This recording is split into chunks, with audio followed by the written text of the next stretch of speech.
Hello, hello, hello! Welcome here, welcome to the stream. Hello chat, hello everyone. Hello everybody watching the replay.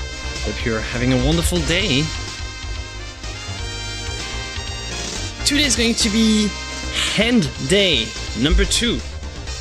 And it's going to be an exciting one. We're going to be painting. I have tons of hands to paint.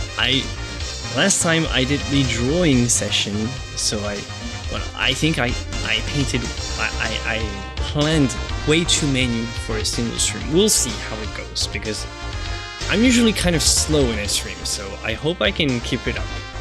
But, hello everybody, I hope you're doing great.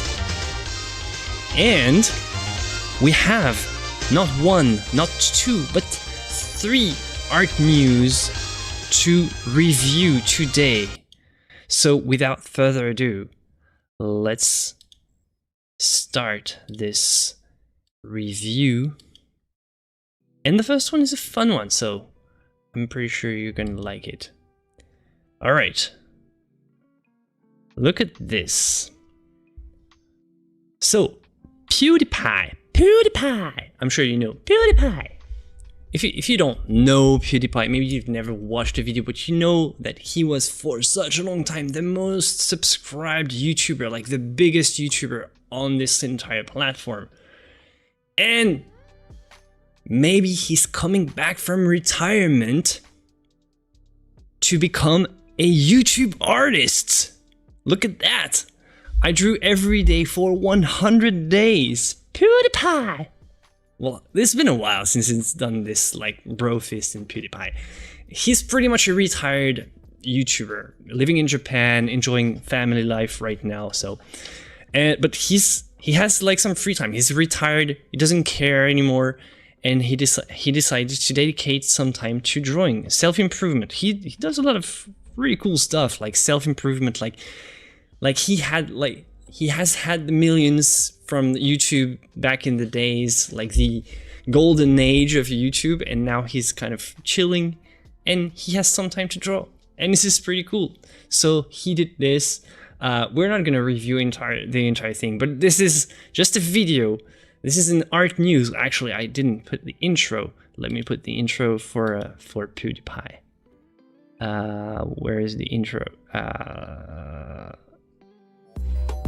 Art news, yeah, art news, exactly, art news. PewDiePie is becoming a YouTube artist, so officially this is an official invitation to be a guest in Double the Art. Florent Farge and PewDiePie is going to be a fun one. So let's look at what PewDiePie Drawing. It's hard.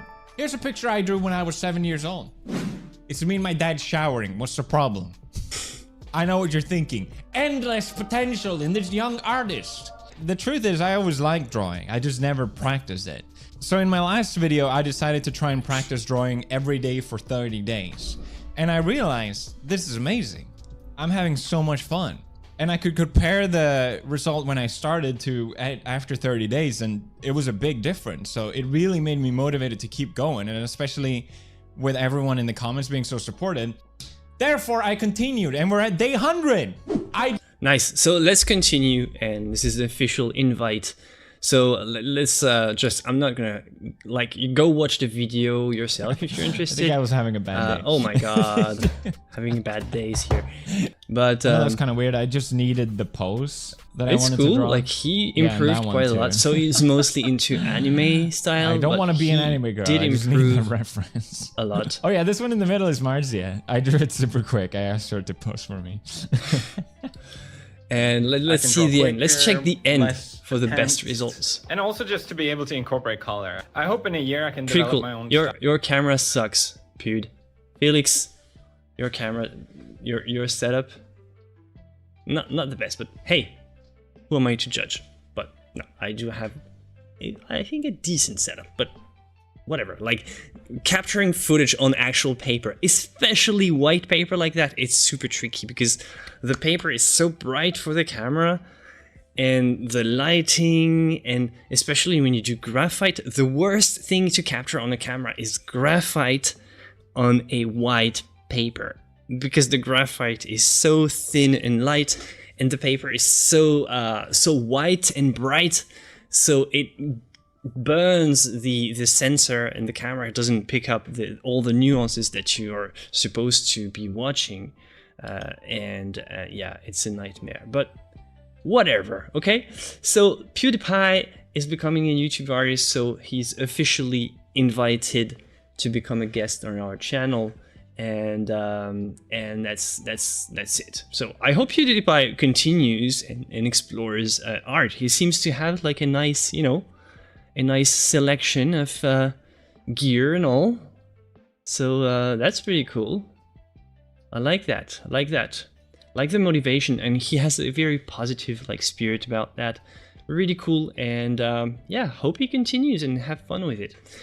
Next news, unfortunately, this one is less fun. Next news, I'll roll the news. Somebody asked me to react to that. I don't know. It's sad. Geneva Fine Art Paint is discontinued.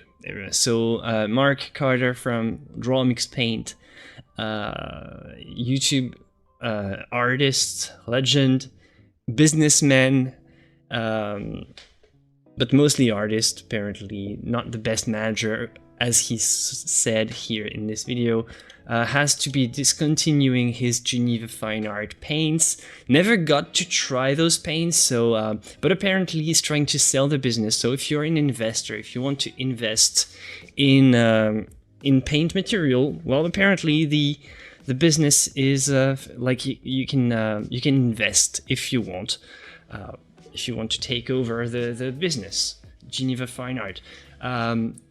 The good thing, I think he said that he's going to continue producing his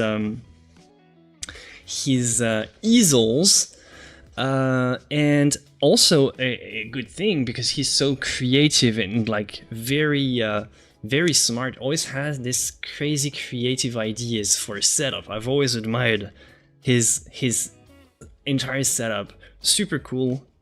Apparently he has new ideas for well, first, like a new easel, like even bigger, like, you know, his beast easel, but he's going to make something like a new version or something like that.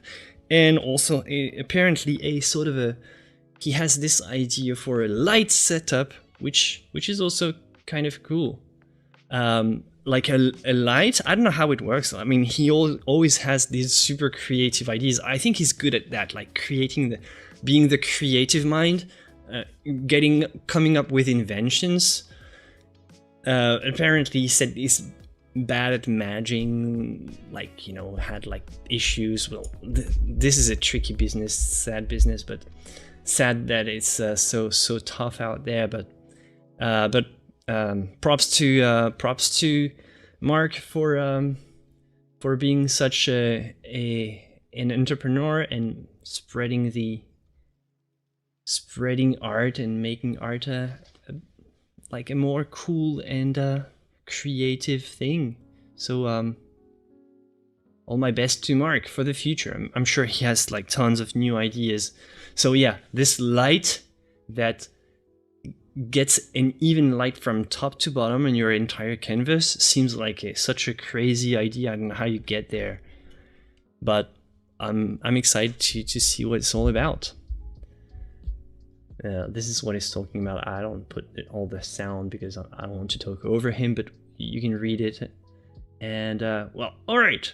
So yeah, sad news, but hey, that's how it is. All the best for the future. Okay, next, final art news, because we have 3 today, and let's review this one. Alright, this one is going to be controversial. Effeminate Christ poster angers Spanish conservatives. And there's also another one here. Effeminate Jesus poster stirs controversy in Spain. So conservative Roman Catholics in Seville, Spain have deemed a poster of Jesus Christ created to promote Easter week offensive. Okay, so let's have a look at the poster. So here it is. Just have a good look. We're gonna discuss after that. we're not going to discuss we're going to discuss it from the point of view of iconography, from the point of view of history of art.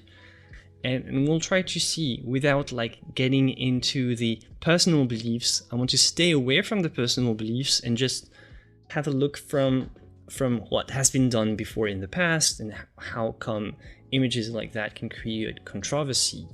So whatever your beliefs are, what can we think about that as an artist? And full disclaimer, I'm always by default going to always be on the side of the artist and on the side of freedom of expression, freedom of creation, 100%.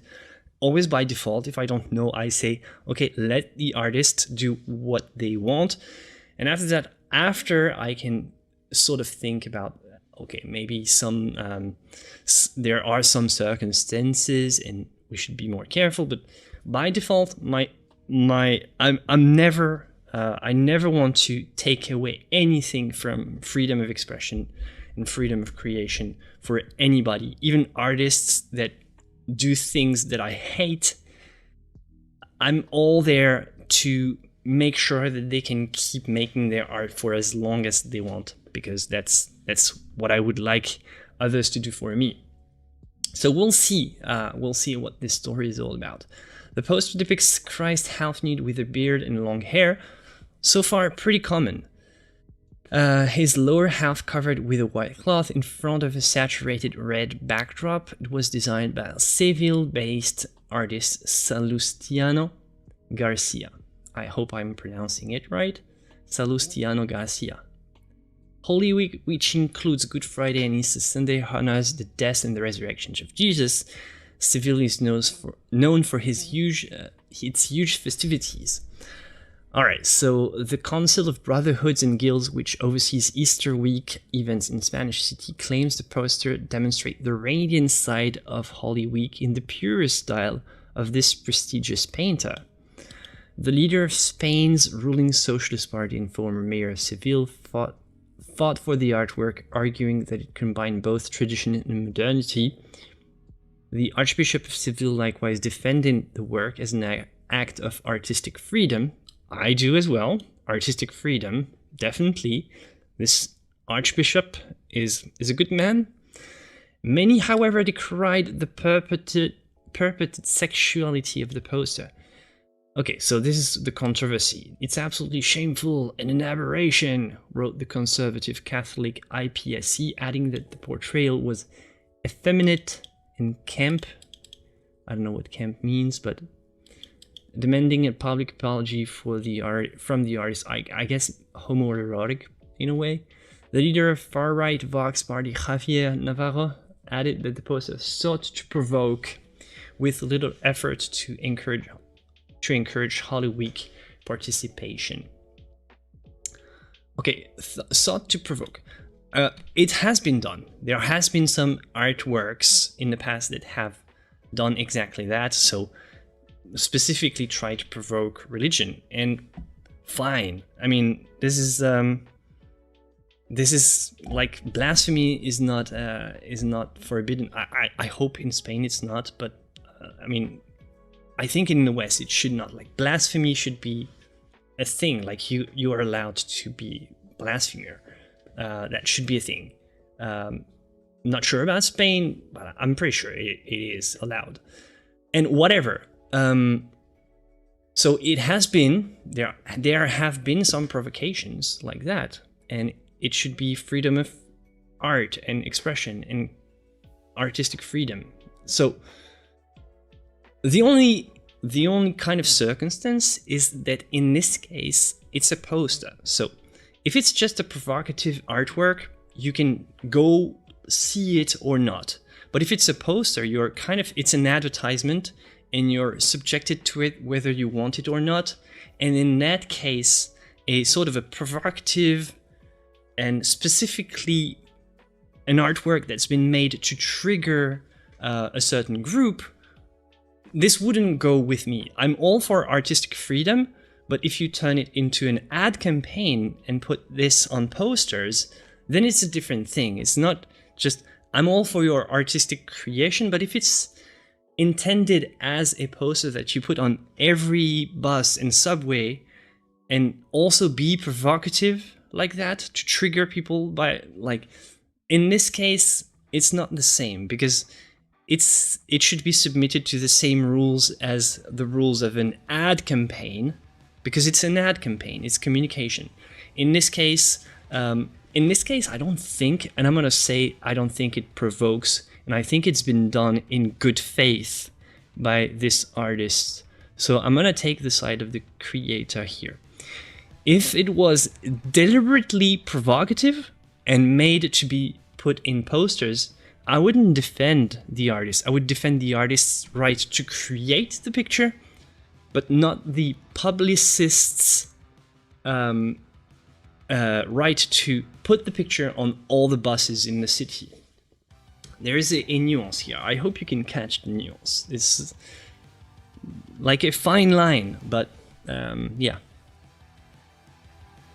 The artist. So let's see the point of view of the artist. The artist told right-wing ABC newspaper that the inspiration came from his son. To see sexuality in my image of Christ, you must be mad, Garcia said, claiming there wasn't anything in his painting that has not already been represented in artworks dating back hundreds of years.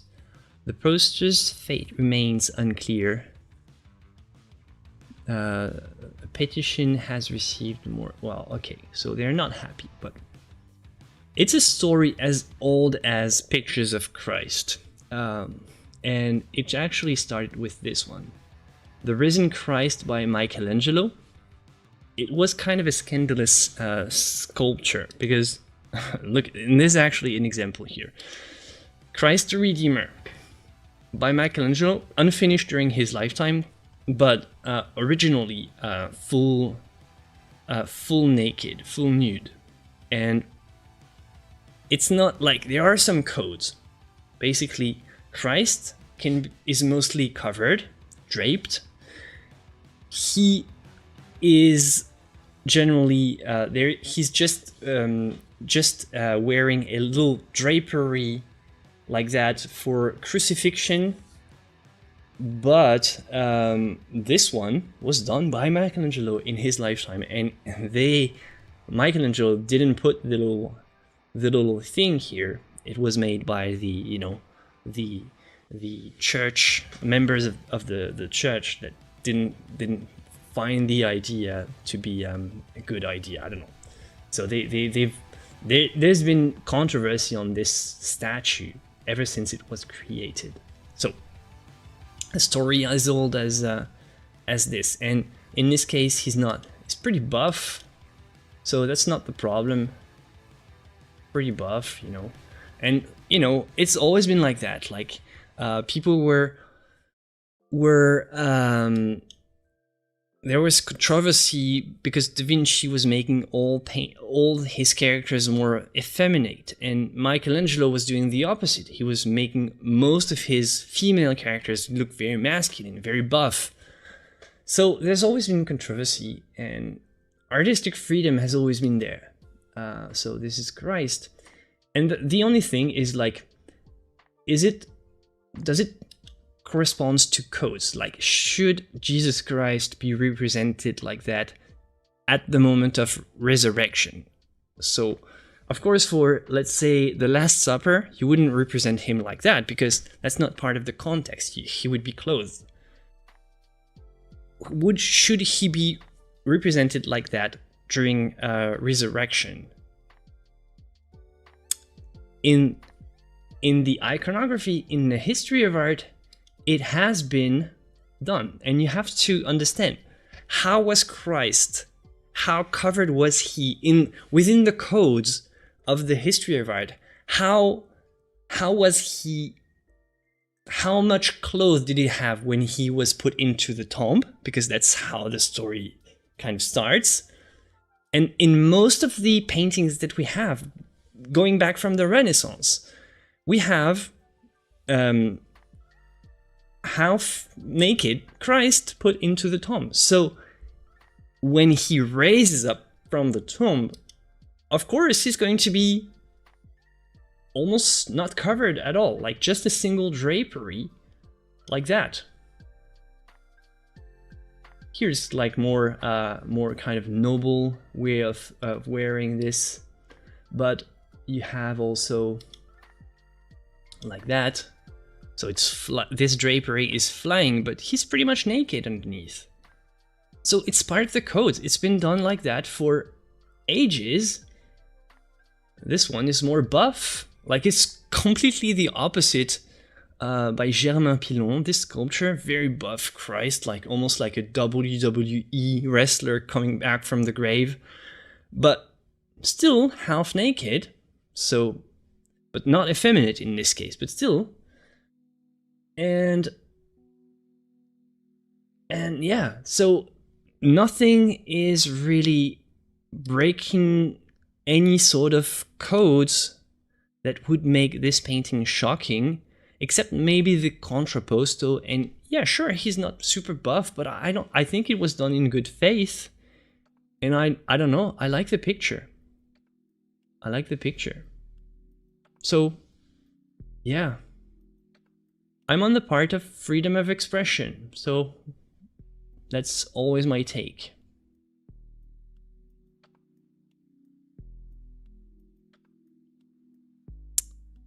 But what do you think? Okay, so let's get to the painting. New paints just arrived. Happy day. Awesome. That's super cool.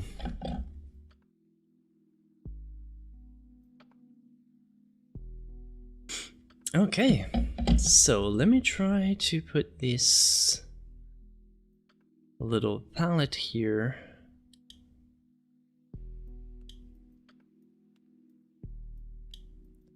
Bam, the palette is here.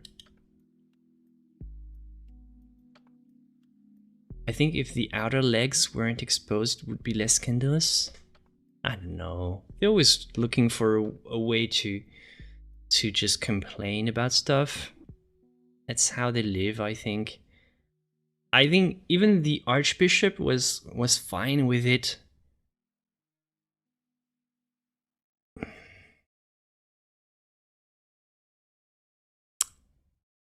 mean, if the main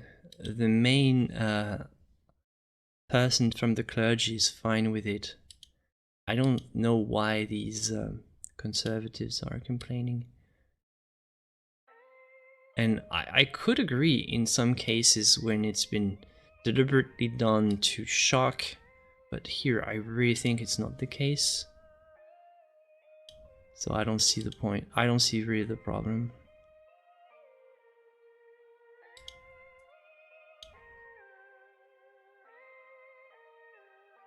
Okay. Let me adjust this. Good evening from Greece. Good evening from France. How are you doing? Okay.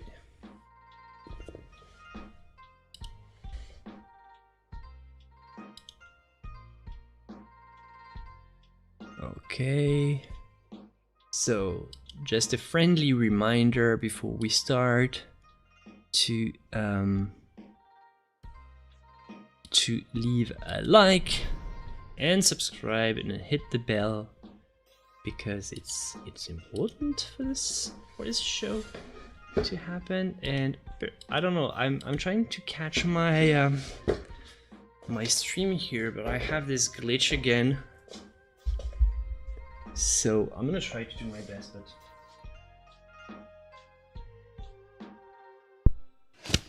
okay, can you hear me? All right. All right. Okay, so let's start this painting. So if you don't remember, last time we did this Bouguereau master copy. Well, not a master copy, or just a hand study from the Bouguereau. And we did the drawing last time, and now it's time to finally start painting these hands. Hey, you have somebody else from Greece. We have 2 Greek people here in the chat. Hey, Cody, not everybody can be there all the time, right? People have stuff to do on a Friday evening, or morning, or afternoon.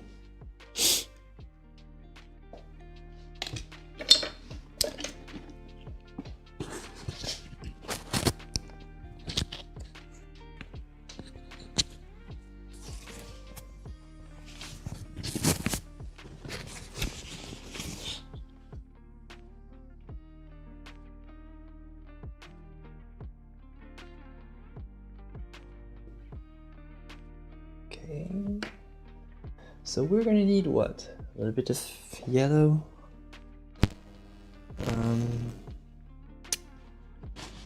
know why I have this. We're gonna need, what are we? Let's take some transparent burnt sienna.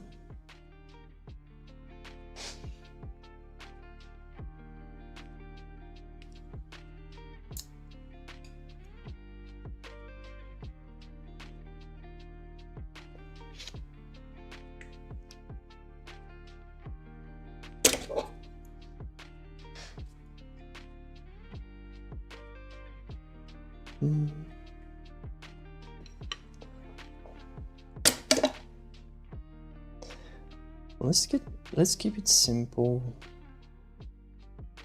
with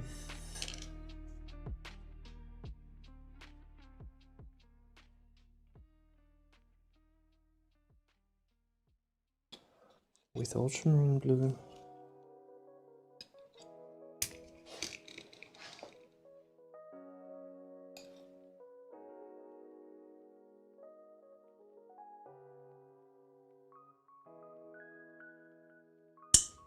And burnt umber, yeah. I'm trying to decide on what pigments I want. I'm gonna go with my kind of my go-to palette for flesh tones.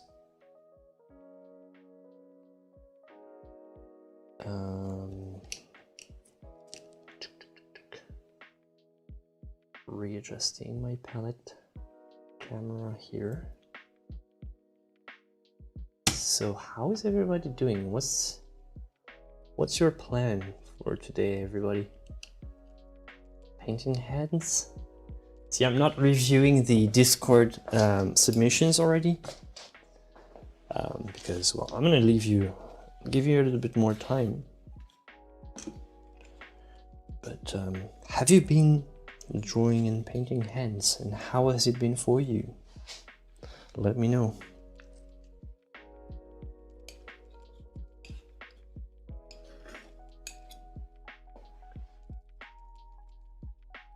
Hey, don't feel guilty, man. It's always nice when you come, and it's always fine when you leave. No problem. No problem. Just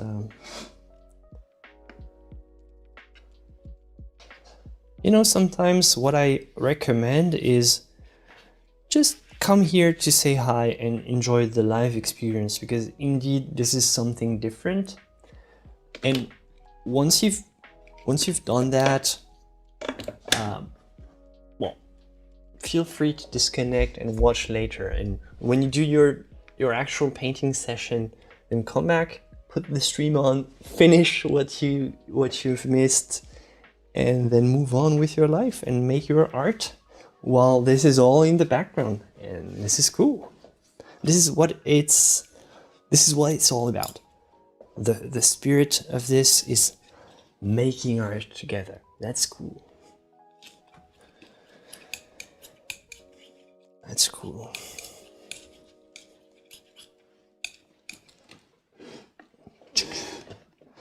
Yes, it's a good opportunity to work on skin tones.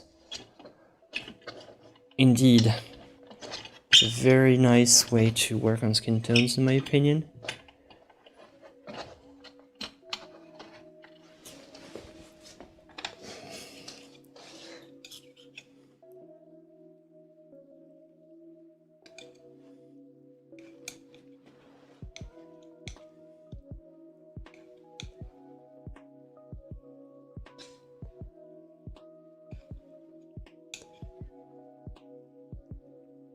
Sanding and gessoing old paints. Oh, that's cool. On my screen I can put it there next to my model and see the tones are good, kind of greenish.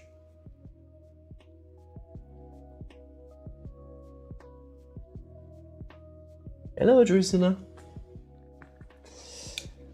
Yeah, no problem.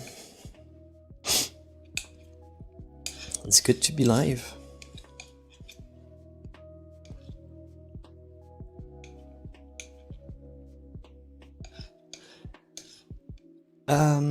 Sure, but it was an old one because since it was varnishing time, it's an old one that I had from last year, I think. Just getting ready for the show. This is this one here. This one here. It's from, yeah, 1 year ago. Yeah, oh my god, time flies, but yeah. 1 year ago, look at that. So yeah, I didn't make an entire varnish kind of thing, I just made a little, a quick reel today. I was just testing some new setups, but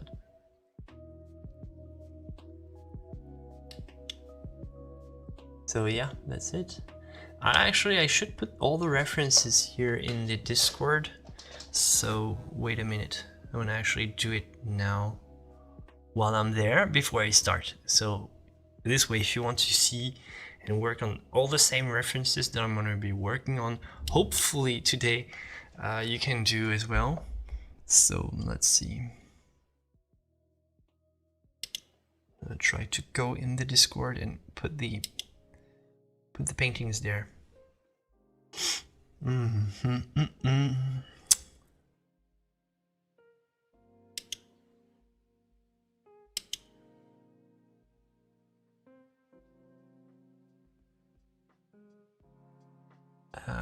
Actually, we should make a new channel called References maybe someday. Well, I'm gonna put this in live stream, and this way, if you want to work on the same paintings, it will be in the live stream. A reference channel would be cool. The only thing is maybe I'll have a little bit of restrictions.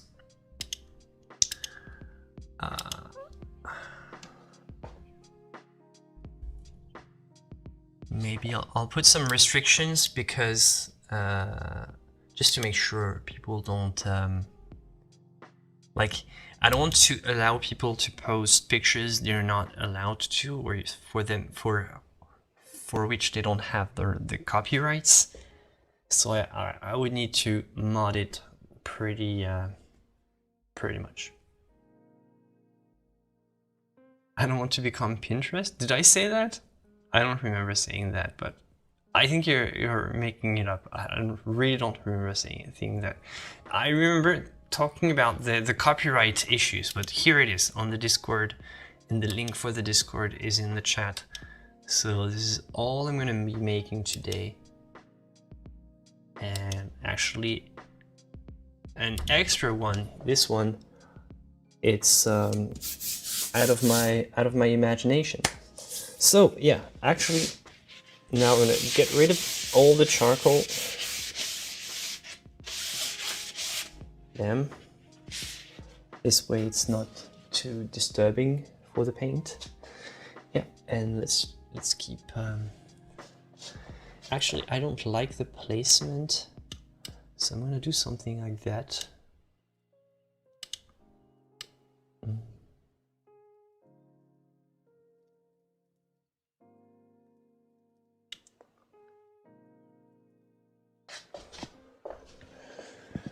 Hey, welcome here, and you're welcome, and you're welcome. So, you're double welcome. That's great.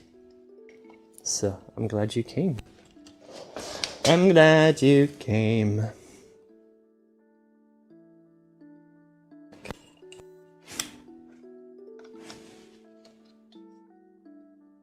Yeah, that's what I wanted. I didn't want people to, you know, steal photos. Maybe I said I didn't want people to steal photos from Pinterest and stuff, or putting, you know, AI references, stuff like that. I don't know, maybe I said that. Not sure. Not exactly sure, but well, you know,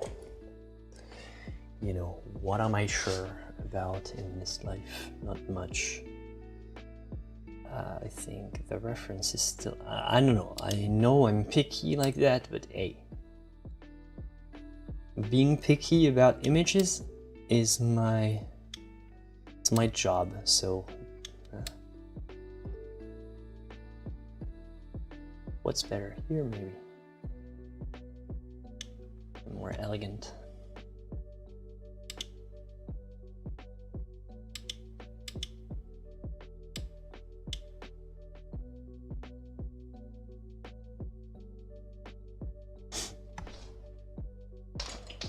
Okay.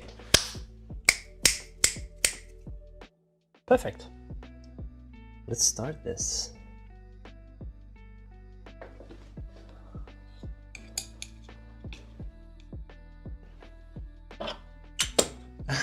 Yeah, it's exactly what we were talking about, by the way.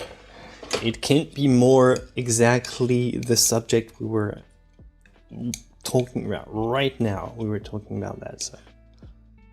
But yeah, sometimes YouTube lags behind, or whenever you have an ad or something, it puts you back in the past. But yeah.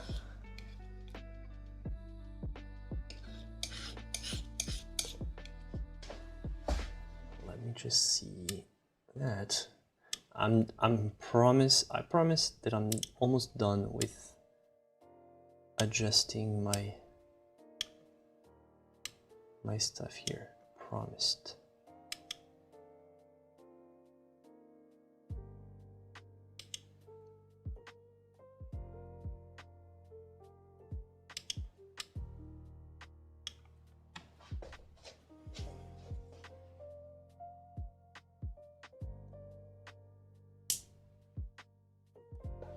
Okay.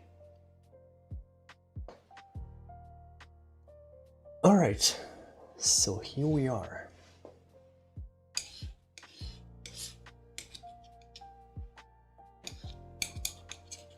Oh, actually, final little thing. Yeah, again, I know, I'm annoying.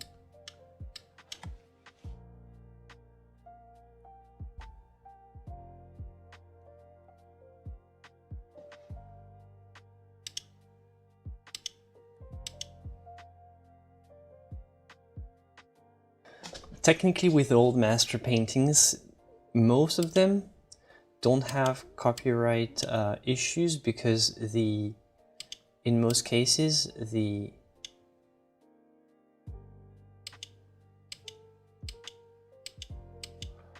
in most cases how to say you only have copyrights for the photographer. Yeah, exactly.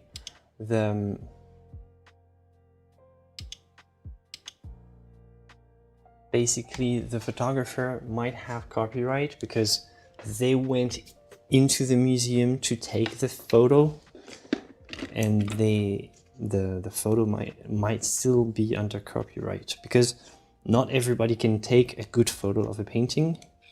So the image itself is copyright free, but the photo that you're using for free might not. Most of them are, though. Like, I think on Google Image you're allowed to use them. Most of what's on Wikipedia Commons,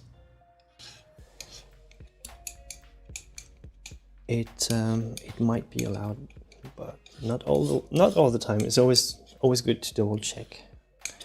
YouTube allows nudity if it's art related, yeah, but they still flag you though, and they allow it, but they reduce monetization, or they restrict monetization, which basically means you don't get any more ad revenue.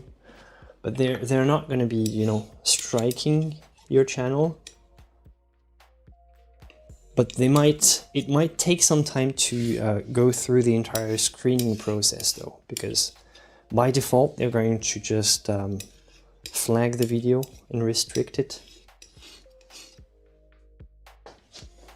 But I don't know if you remember, if you were there for when I talked about that, what happened on Twitch with the artistic nudity being allowed for a couple of days. It was a short-lived experience, I tell you. They had to step back from this a couple of days later because it was insane. It was madness. And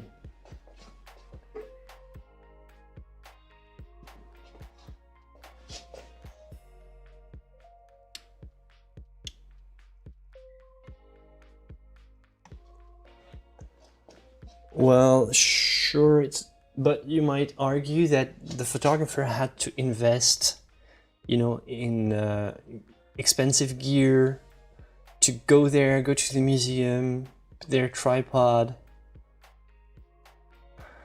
So, yeah, I don't know.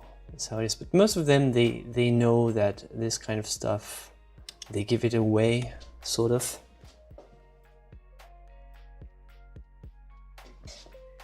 Sometimes it's, you know, the museum themselves, they sort of have funds to pay the photographers, so they don't really care about the copyright.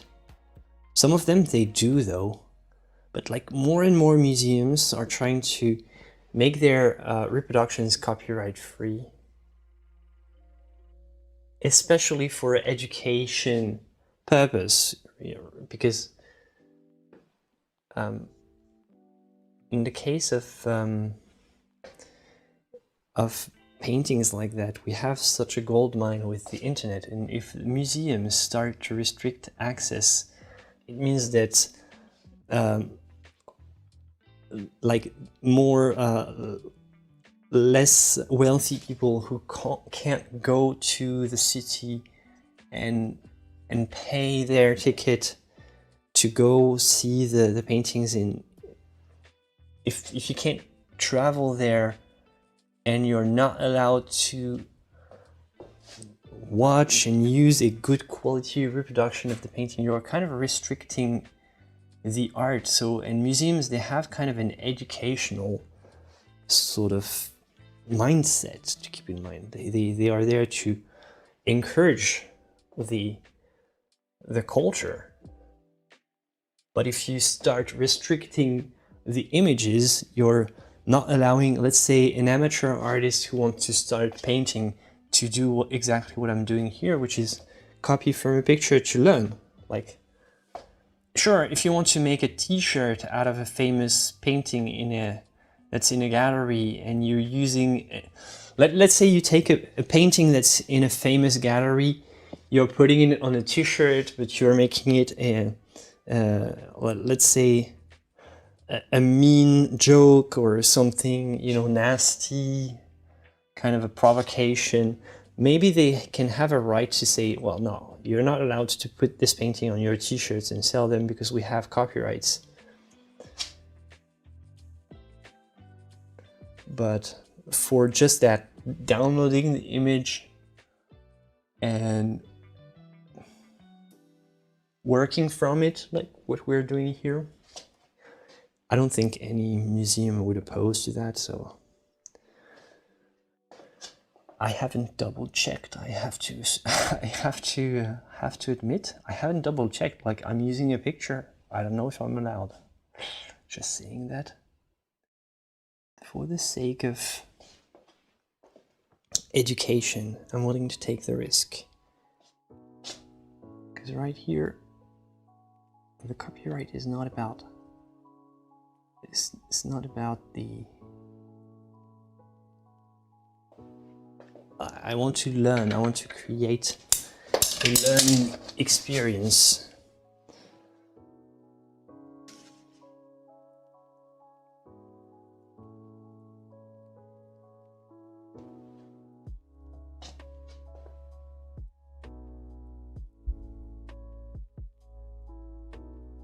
Yeah, well, yeah, sometimes some museums allow you to, you know, make a copy, so you, but it's a lot of work to plan a master copy in situ. It's crazy work. Like, you have to get there several days, put all your gear in place. You have to face, you know, the crowd walking around. Some people do that, it's cool and all, but not everybody can be doing that. But I think a lot more museums are turning towards allowing pictures to circulate, because for a very big moment, like with the beginning of internet, during the transition, let's call it the transition age, for a moment they were really not happy with pictures circulating. And a lot of very famous, reputable museums actually went and, you know, sued people, stuff like that. But I think they are more turning towards allowing pictures to circulate more now, because, but let's say that it's just insane to think that you can restrict how many pictures circulate online. It's a lost cause, so why not just allow people to learn from them instead of oppose? Hello, Joyce from Las Vegas. How is it going? I hope you're having a wonderful day in Las Vegas. Let me guess, it's warm and sunny.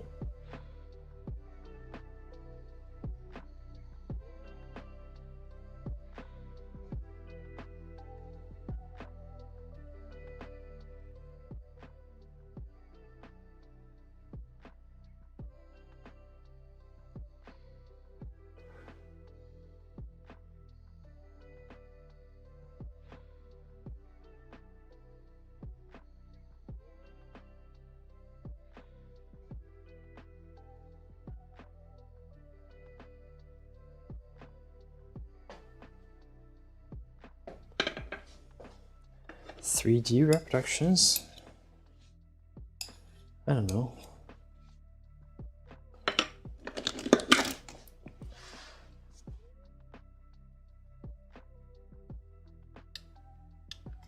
I've never heard of that, so not sure.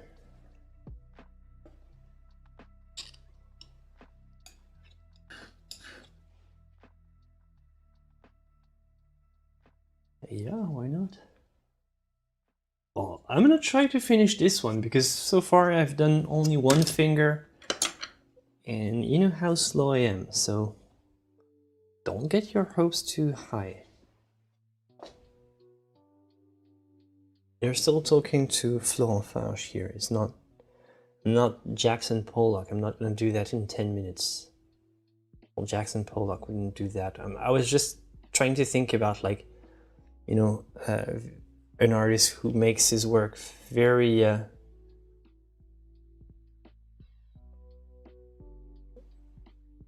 artist that does his painting very fast.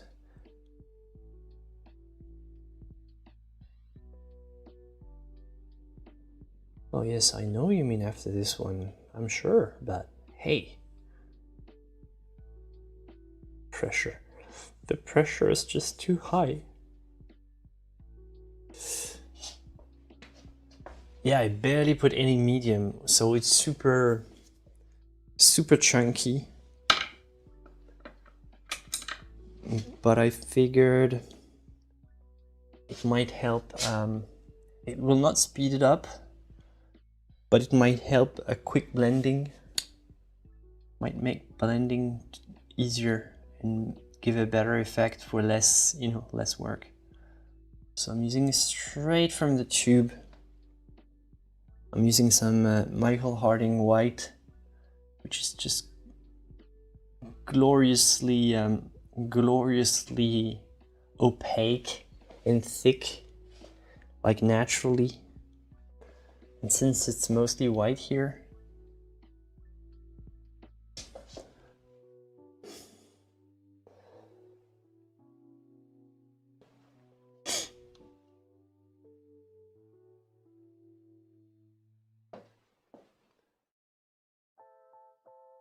no, I didn't use charcoal. It was in the last episode.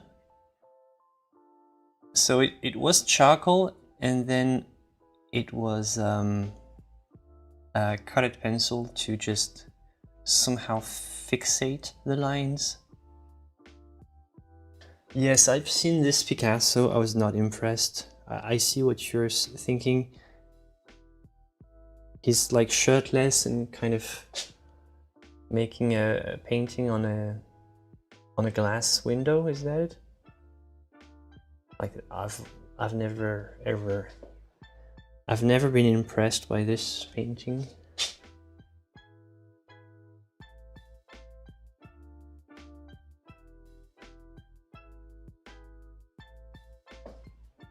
Hey Nolan.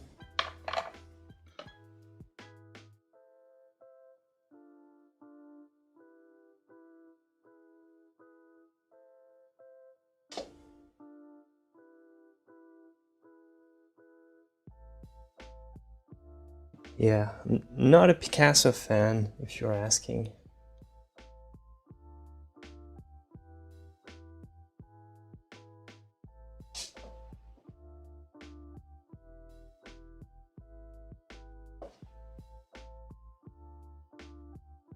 So I'm gonna try to be not very Bouguereau-like, but I'm gonna try to speed it up because it's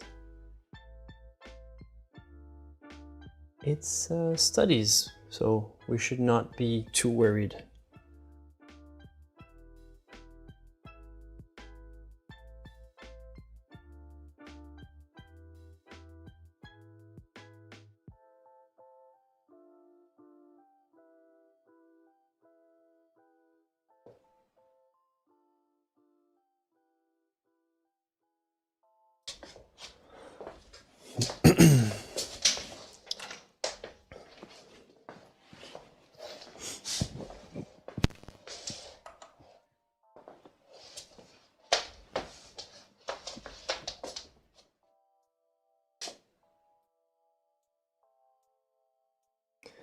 Okay, here, so this entire part here is catching more light because it's more light facing.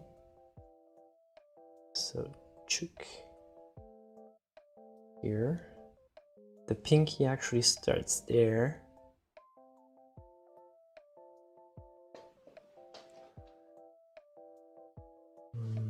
What else? So of course I've got to redo the shapes here.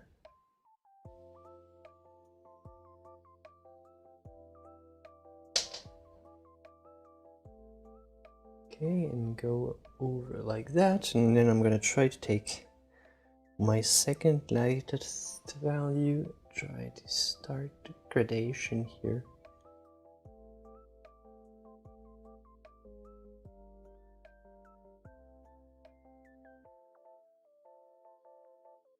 Okay, and here, trying to make quick transition.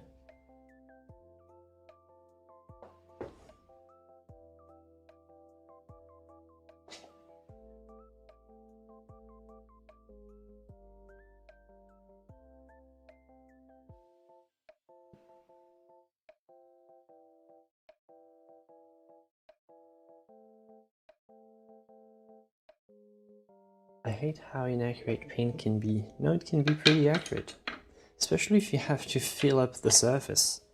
If you fill up the surface, the pencil never has the right texture, but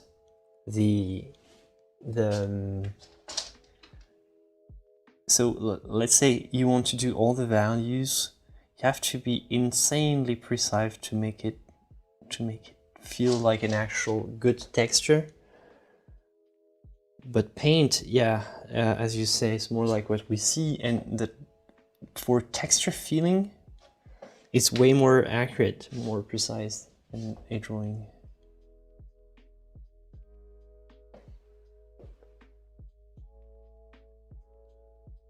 Yeah, it's because the light is hitting from there, it's reaching from this. Hey, you're welcome, Jeremy. You're welcome. Glad you like the streams.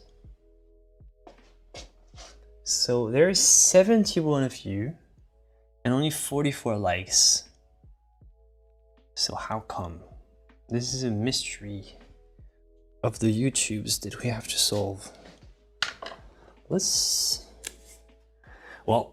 be crazy today. And let's use this bad boy, Liquin.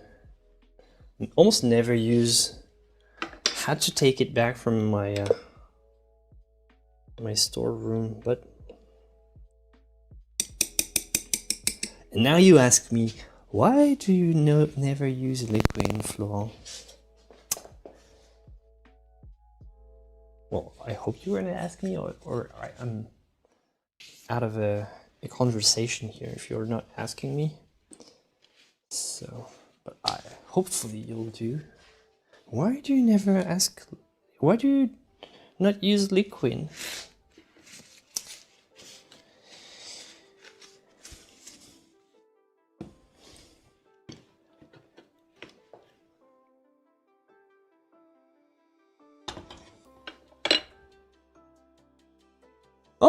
Oh, Nolan, I'm glad you asked. Why do you never use Liquin? Yes, I don't use Liquin because I think it makes my colors too transparent, and I've kind of lose the body of my paints. I lose the opacity. I lose too much opacity for my liking, and I feel that it's kind of it feels kind of slippery, and it really depends on your paint style and how you paint. If you paint with thicker strokes, Liquin is going to be fine because there's just enough paint so that it retains its body. But if you paint kind of thinly, for me, like as soon as I put Liquin, I'm going to see the color of the background because the Liquin will just almost dilute and spread the paint. Even opaque paint, just if I put just a little bit too much, and I'm done with the opacity that I desire. However, just a little touch, but it's just so little every time that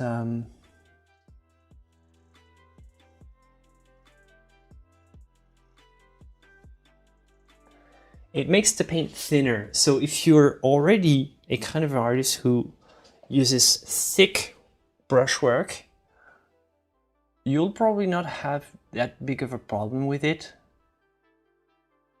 You'll lose a bit of the body from the paint, but you'll still have enough thickness. Liquin is this. Yes, it's a goo. It's a kind of gel. It's a kind of gel. So for everybody who doesn't know, Liquin is this. It's a kind of gel medium. It's actually not a gel. It's a thixotropic medium, which means it's a gel. It's a gel like that when it's undisturbed, and when you mix it, it becomes Liquin. It is Liquin. It becomes liquid when you mix, and sort of gets back to gel when it's undisturbed. So this texture is very interesting, and overall it also makes paint dry faster, which is also very helpful for those who want that. And generally I've found that I tend to not want that. I'm already super slow, so I've accepted that I have to deal with it, except of trying to rush the painting, but for what? Rush the drying time, but for what? Because I can't even keep up with liquid drying time, so there's no point for me in trying to speed up the drying time with liquid.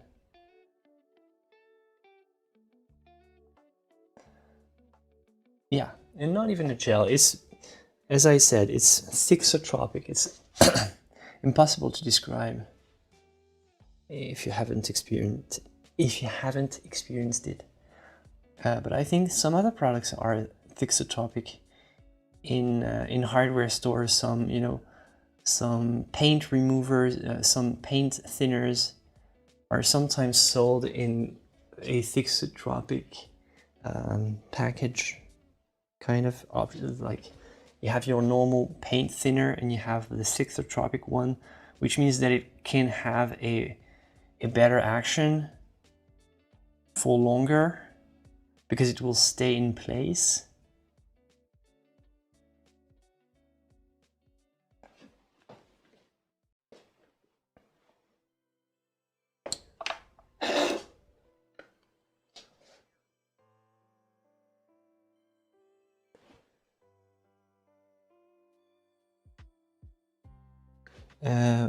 The difference between what? Alkyd oil paints? You mean the oil paints in which the alkyd is like mixed in? Yeah.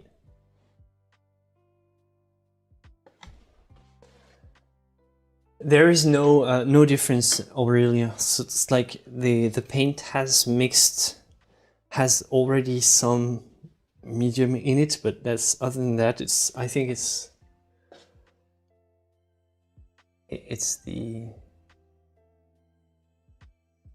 the same basically. No big difference.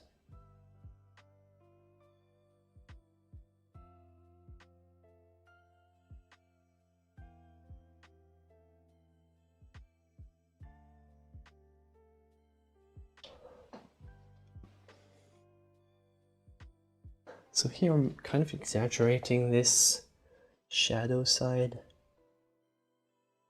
because it's convenient at the moment, but I'm going to lighten it with, let's say I'm taking a brush like that and I'm doing this. I'm going to do that and I'm going to brush, but I'm going to overlap my new stroke here like that.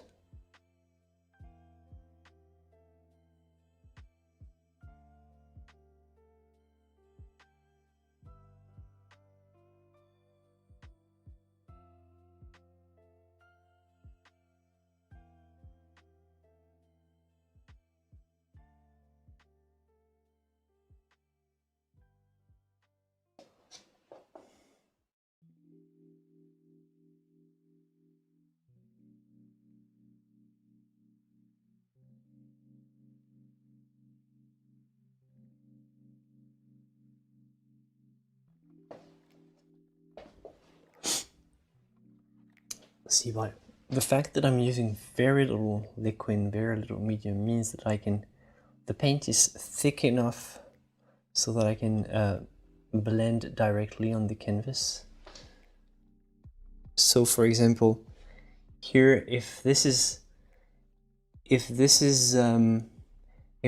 too dark, I can just take some lighter paint and just spread it in the middle. And I'm gonna just do that.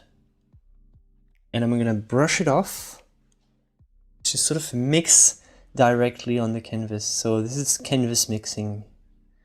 We talked about that with Alpi after last time. Canvas mixing. So basically all the edges here are still the same mid-tone color, and this one is slightly more, slightly lighter this way. And here I had this kind of shadowy color.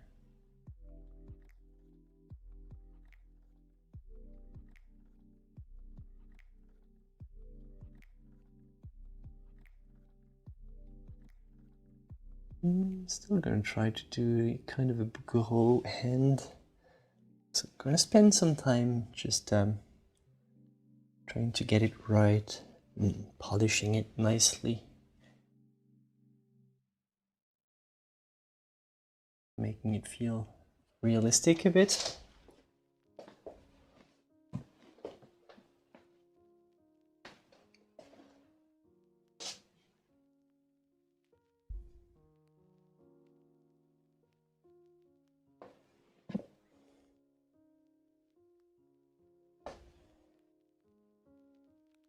Oh, that's great, Erica. I'm happy.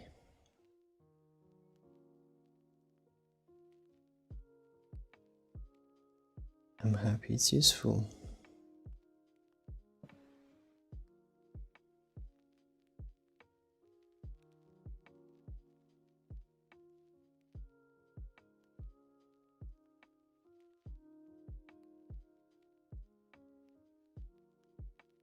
Hey, I should be streaming every day then.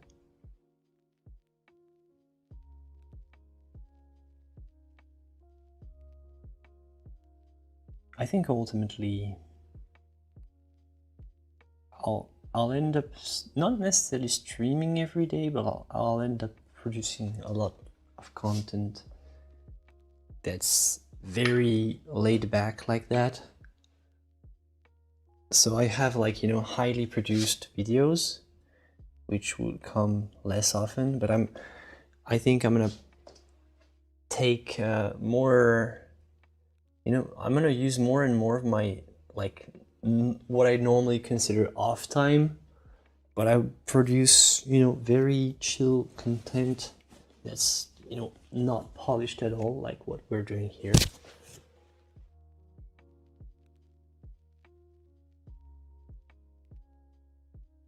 Kind of a raw footage from my studio, basically.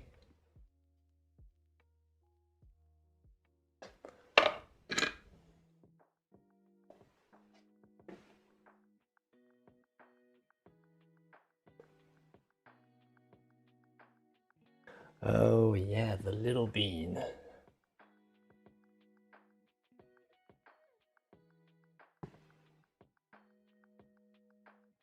Yep, the little bean is going to change things up in here.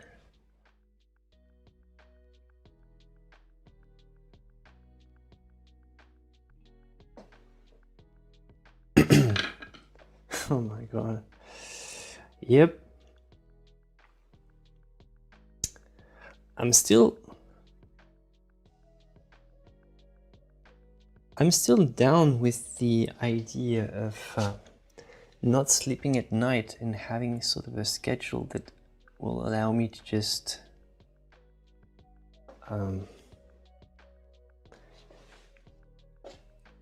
do my paintings and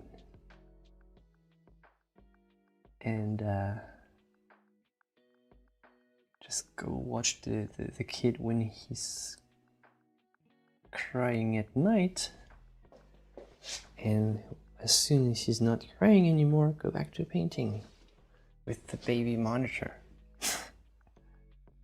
Now I know it's a crazy plan, but I'm thinking about that. Like, if the baby doesn't want to let me sleep at night, well, maybe then in that case I work at night,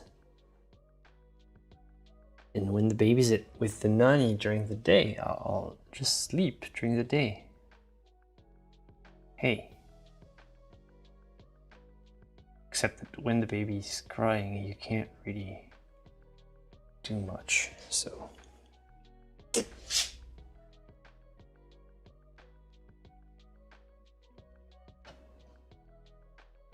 Are we saying that because we're losing Nolan? I don't keep track of the score, but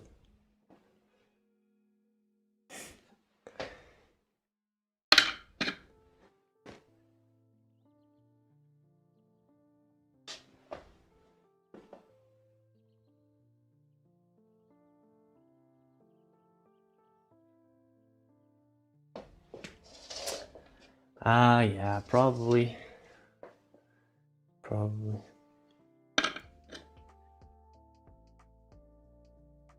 Yeah, well, fingers crossed. 6 to 8 weeks sounds good.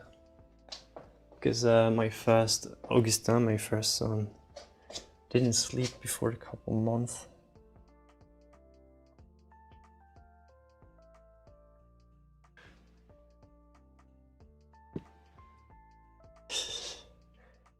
Are we getting spanked? Gosh, those Irish.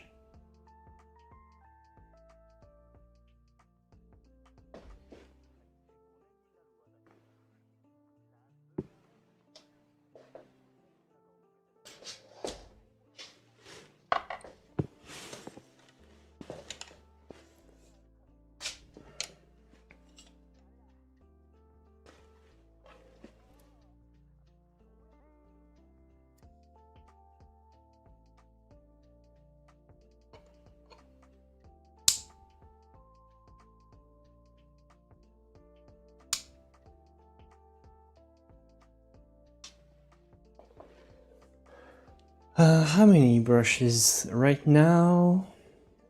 8.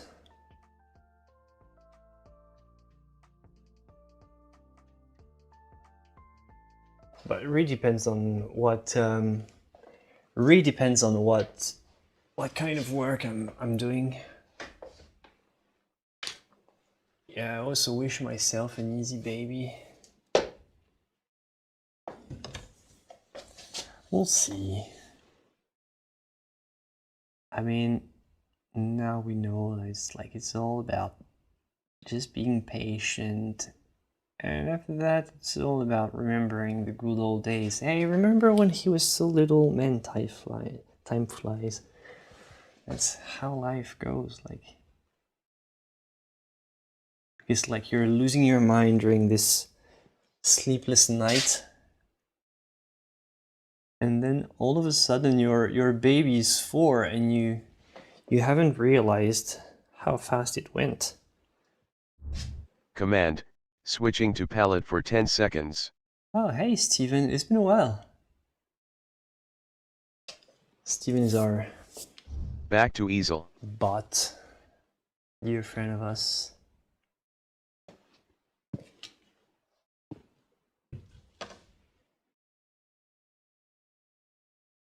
Yes, Sleepy Bean. Sleepy Bean. So technically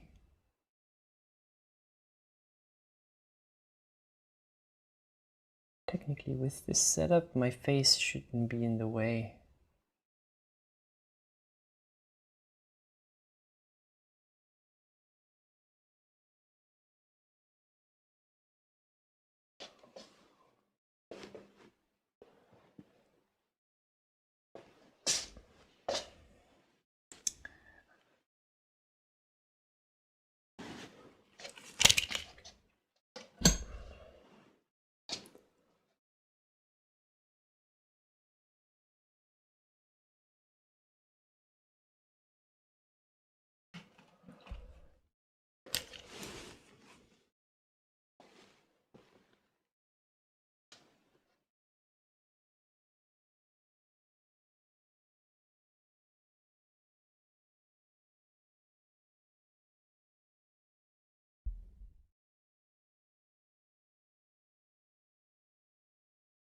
Trying to work on this transition here.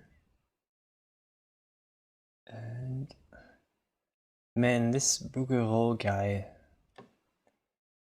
he was a damn good painter, wasn't he? Thank you, Erica. Yeah, I worked hard to make them. I programmed them myself. And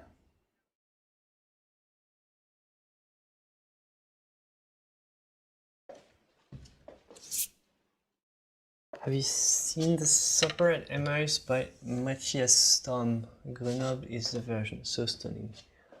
Doesn't ring a bell, but put it in Discord. I'll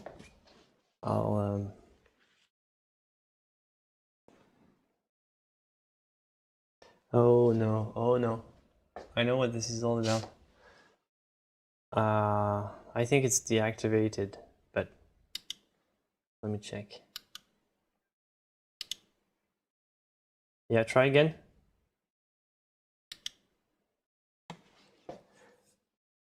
It was deactivated from the past stream with the guest.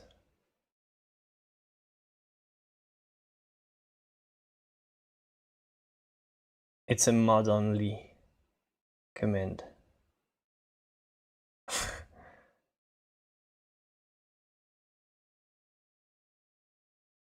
Yeah, it's active now. So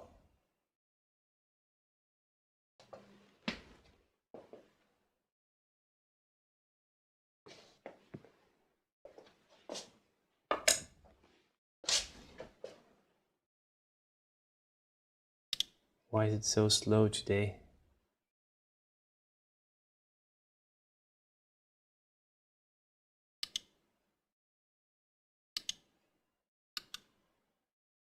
Warning, emoji wall starts in 10, it's just 9, lagging. 8, 7, 6, okay, 5, ready everybody? 4, Emoji 3, wall starts. 2, 1, go.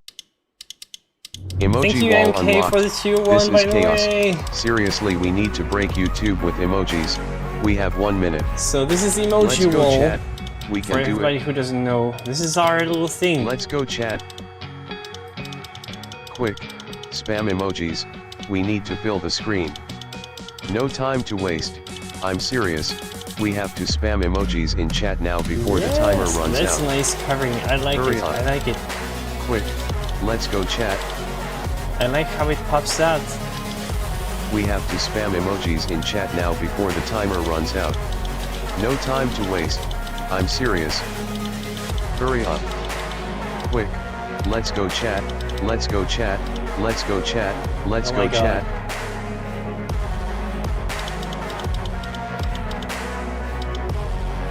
Hurry up. It ends in 5, 4, 3, Oh, quick, 2, quick. 1. Stop. Yes. Good Emoji one, cooldown. everybody. You were super reactive. I liked it. Liked it. It was a good emoji. Good emoji wall. I like this. So, what is emoji wall? Nobody knows. What is it good for? Nothing.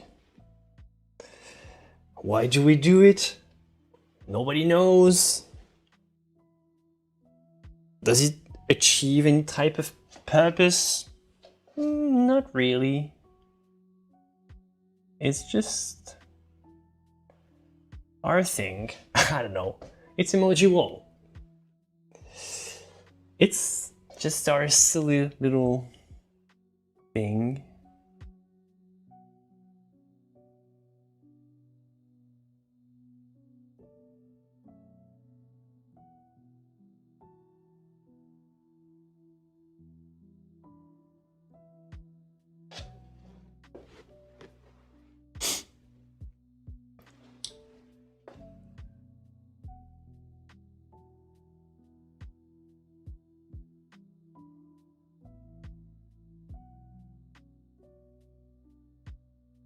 Exactly, vive la France. Let's cheer up for France, everybody.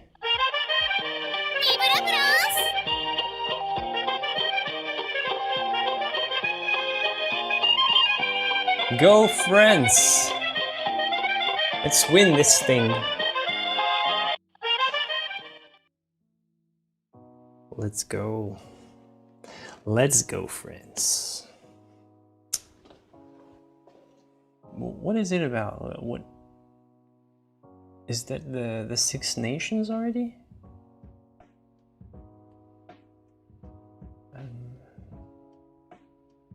I've been missing most of these sport events recently. And sometimes I kind of like it because at the end of the stream I look for the scores, but I'm less stressed out like when there's something that I really want to know if they're gonna win or lose. But since it's very often it's happening while I'm streaming, actually I kind of like it. Because if they lose, I can say, okay, at least I wasn't there to see that. And if they win, I just have like good news in the end.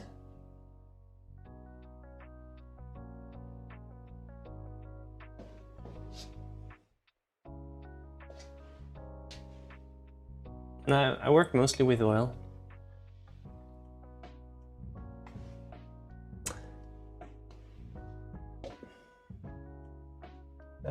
For adding veins, to use only glaze? No, I would just add them like wet on wet actually.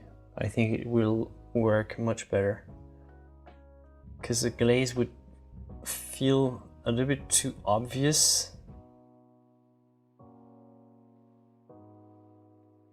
Yeah, we have a sort of a time paradox. We're stuck in a time loop. What if we broke them?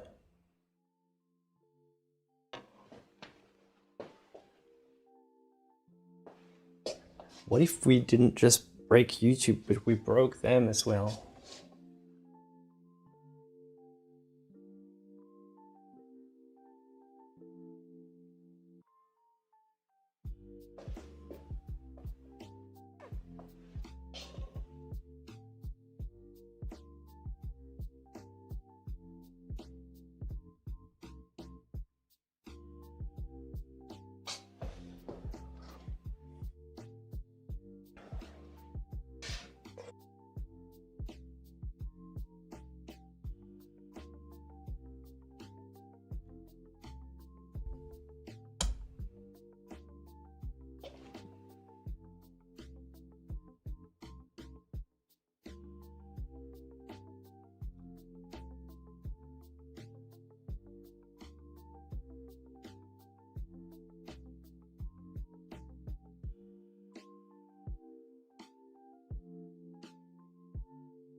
Yeah, or click the little live icon in the bottom left corner.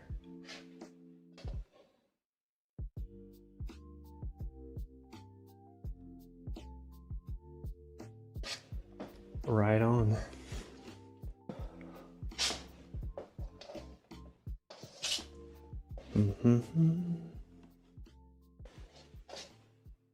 It takes time to paint hands. No, I'm not gonna lie, it's always fun and all, but it's almost like a portrait. Just if you need to take a lot of care for anything, it's the face and the hands.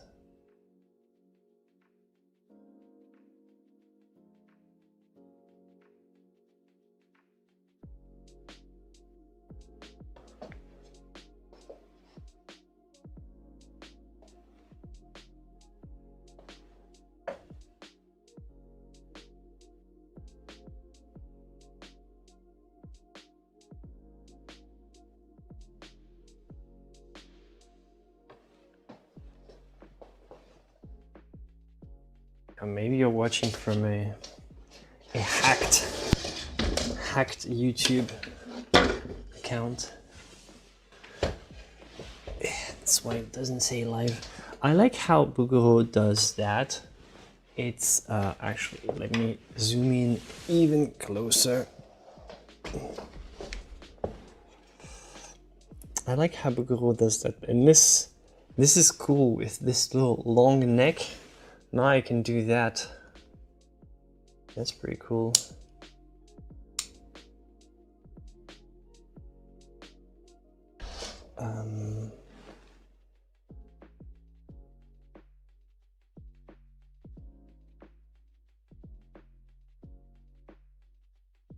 Okay. Just need to refocus, but I'm going to show you something. How he does, like, kind of delineates the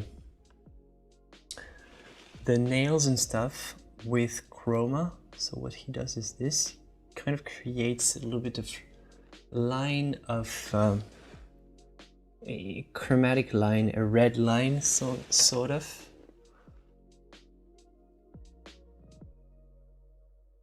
And then because it feels kind of obvious, then you take some more of your normal paint and you blend it out here. So it kind of creates the volume, but you're not using any type of brown or black. You're purely using color, so it creates kind of a softer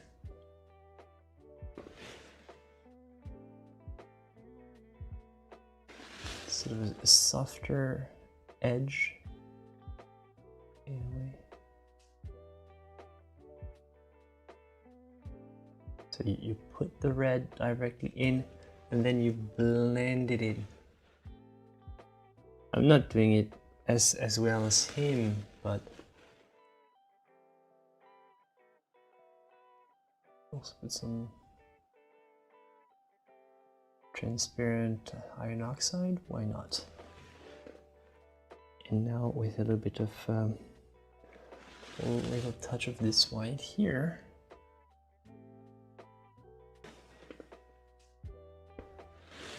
then reshape, bring more body, and so basically this kind of red line just going to remain here and create sort of an edge.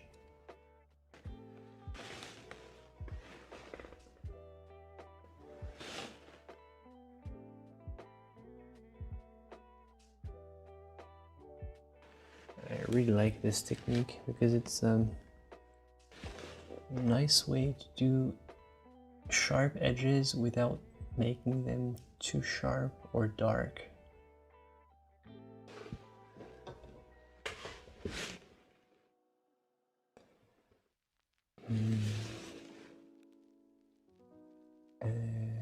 An artist that's undervalued is, for me, I can't remember his first name actually. I think it's Martin Herschel. I'm gonna try to find a painting. Most underrated artist for me, by far. Actually, don't see much with this thing anymore.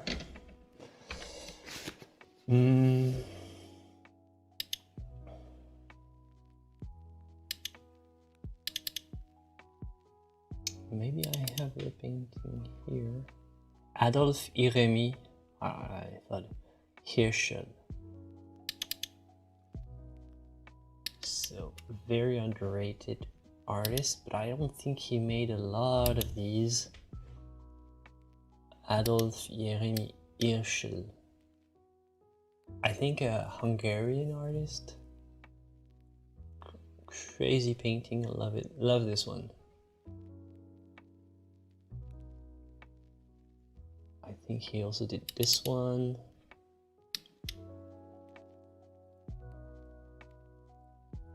And not very well known, but very underrated. Well, regarding my tastes, and look at that, so modern. 1882.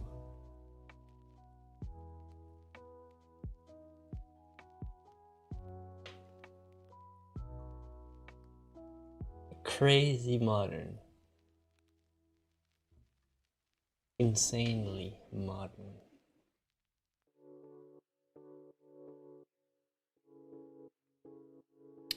But yeah, very underrated because almost nobody talks about that. This artist. Herschel is H-I-R-S-C-H-L.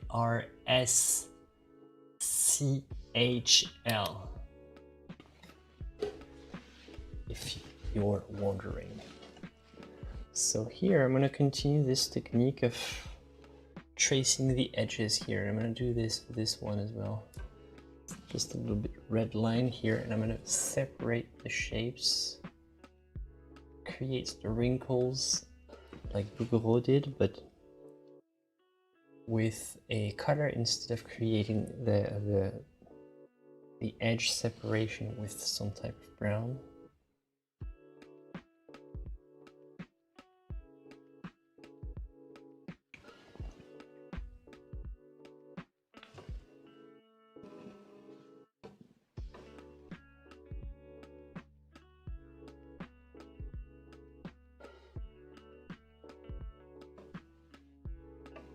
Then you blend it in.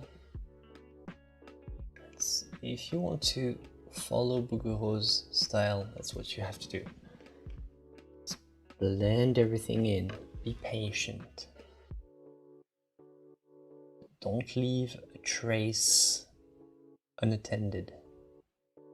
Just make sure that you cover your tracks. And it has to be done well. Remove any sign of your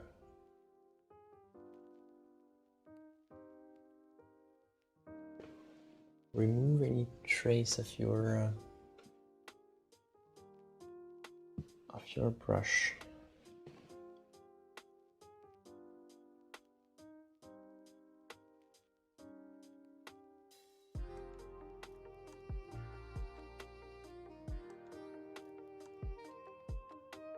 Well, hands are weird, so hands are weird by default. Actually, my separation is too dark here. I'm going to bring some nice red here. Separate the hands. Actually, you're not seeing anything at the moment. I'm just talking for myself. I'm promising to you that something is happening here. Something that you're not seeing.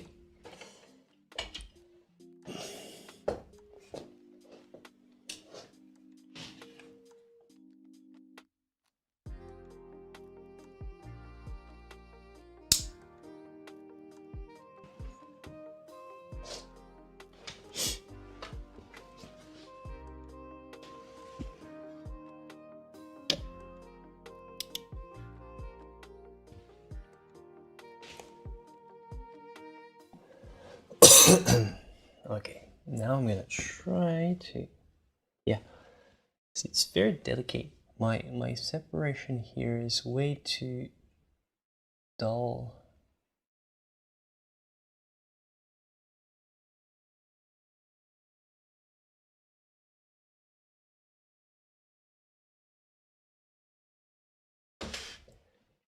It takes some work to get there. It takes some patience, but if you like patience, you're at the right spot. I can tell you that.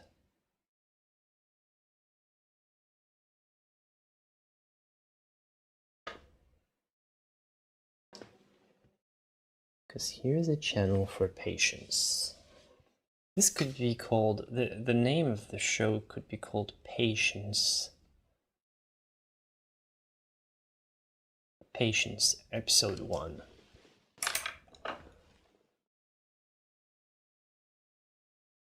You can go fast. No problem going fast. It's allowed. I'm telling you, you're allowed to go fast. You don't have to be as painstakingly slow as I am. Just how I paint. And I think this is how Bouguereau used to paint. So following this spirit, trying to do the blending properly.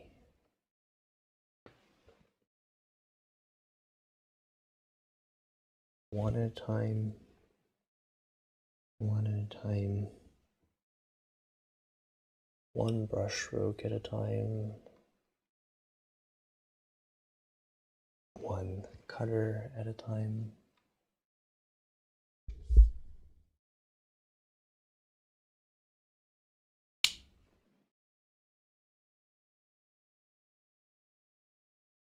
I'm putting a little bit of a slightly more bluish tint here.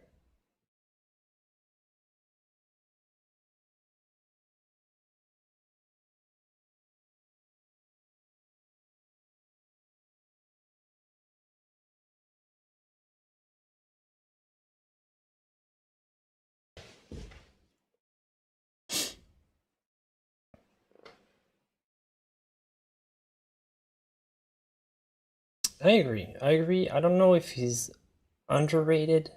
I think he's underrated in the, you know, fine art sphere, and he's more kind of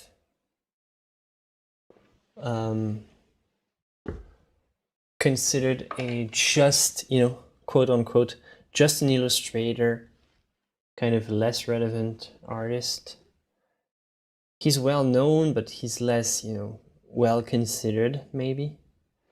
So yeah, in a way you can say underrated, because I think he doesn't have the kind of recognition that he deserves as a fine artist, because yeah, definitely he was miles above the people who were making art in his lifetime, and his work is still pretty breathtaking. Like some of the more cartoonish figures are kind of less interesting to me. I don't know, because I like the realism.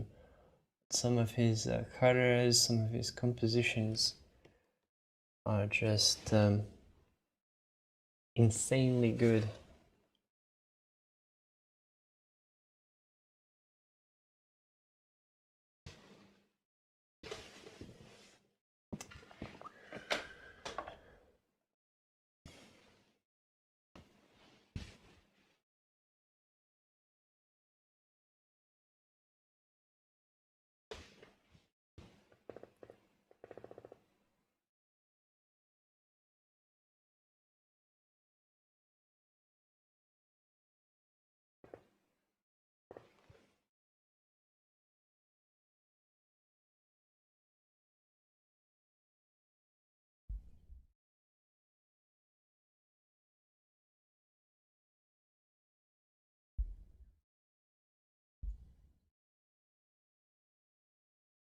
Hey Chris, welcome here.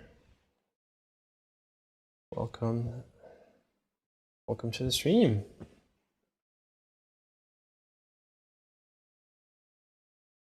Hope you're having a wonderful day in South Africa. Well, evening. Well, you're in the same time zone, I think, as Paris, do you?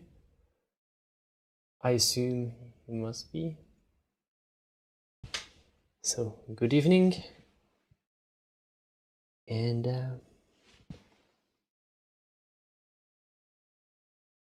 thanks for joining up.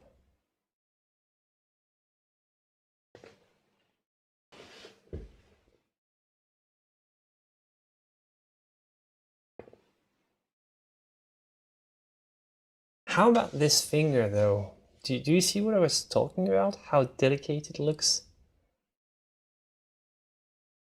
Oh, so you're 1 hour ahead. So yeah, it's... Oh, I get it. It's British time.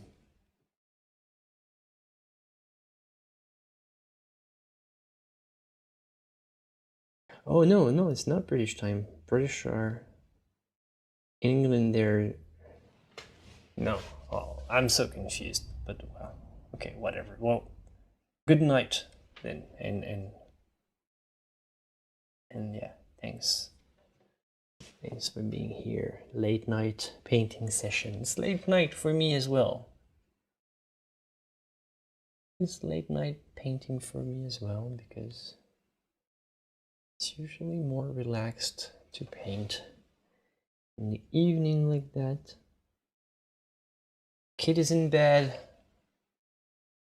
I'm free to roll.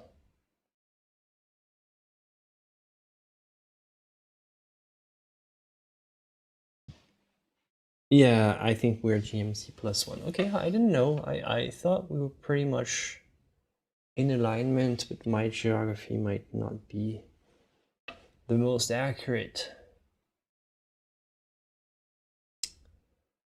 I thought we were on the same, what is it, latitude? Longitude. Latitude, I don't know. Time zone. Whatever.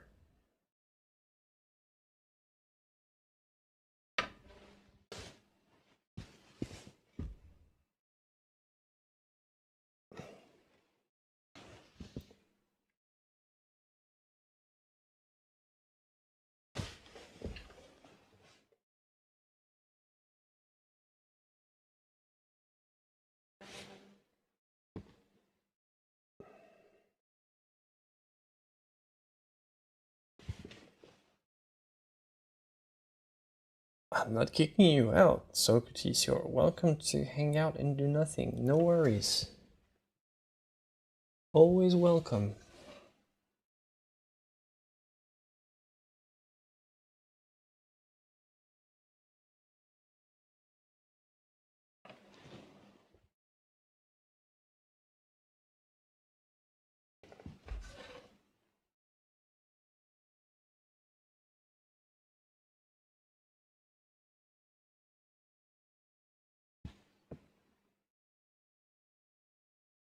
So now I'm going to take a bit of quinacridone here, make this brown more pinkish, and I'm going to do the same kind of fingernail technique, except this time it's a tad darker.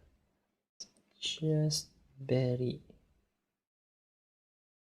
bringing this red in the brown, making a brownish red or reddish brown, or whatever, call it like you want. Now I'm using no thinner, which is why it makes it a bit slower even, but blending is easier. And for this very soft, controlled kind of blending that Bouguereau requires, it's actually pretty useful. Like the paint is not sliding around. This is cool.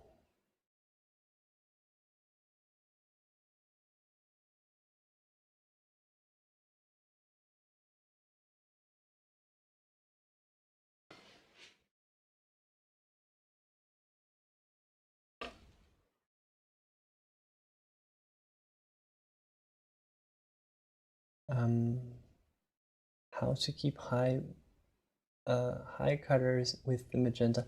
Yeah, well, quinacridone rose or quinacridone magenta, and mix it with the dark. For example, if you use a black or whatever, just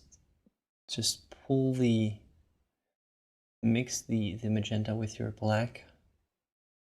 Try to make it a nice juicy, you know, how to say, a juicy dark magenta. Use the transparency of the paint, and overall, like, lakes will always outperform the cadmiums due to the transparency in mixing. So basically cadmium is powerful on its own, but when you mix it, it gets less powerful. Whereas everything called lake will kind of be usually better in mixtures. Like more punchy, let's say.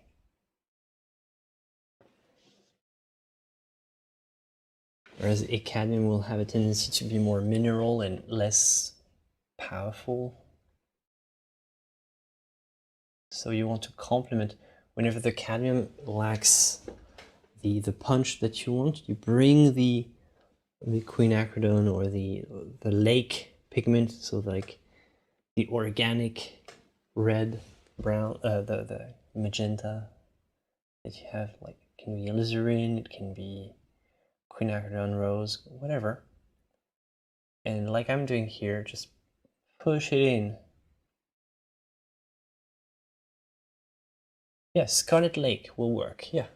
Everything called lake, it's basically what they do. A lake, if you don't know, they call lake the pigments that are done, like, technically they are coloring agents that are diluted in they're chemical components that's not supposed to be, you know, in a pigment form. It's supposed to be diluting it in water, and this sort of precipitate substrate to get the thing in the pigment form.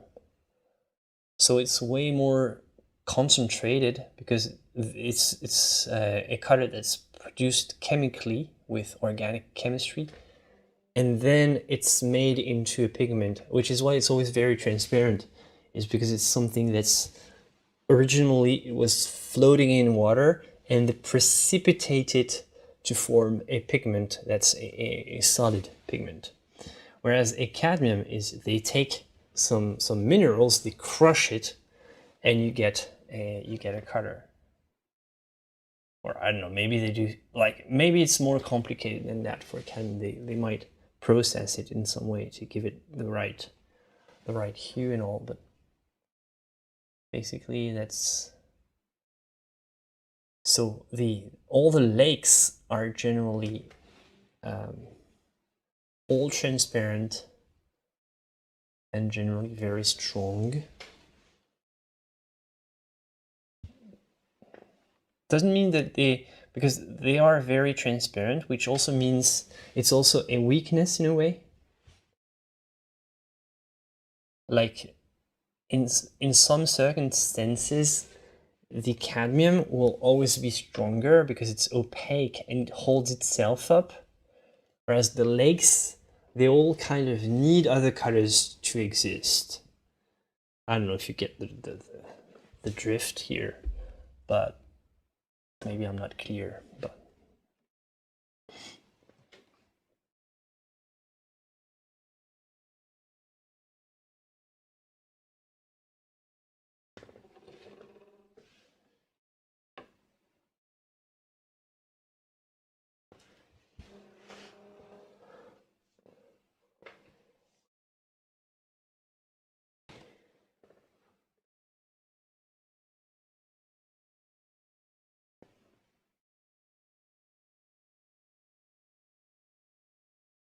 yeah, your Scarlet Lake will probably do just fine for what you're looking for.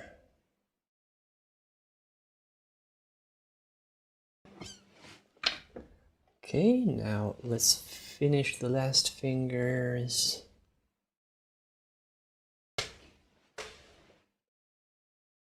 And then, oh.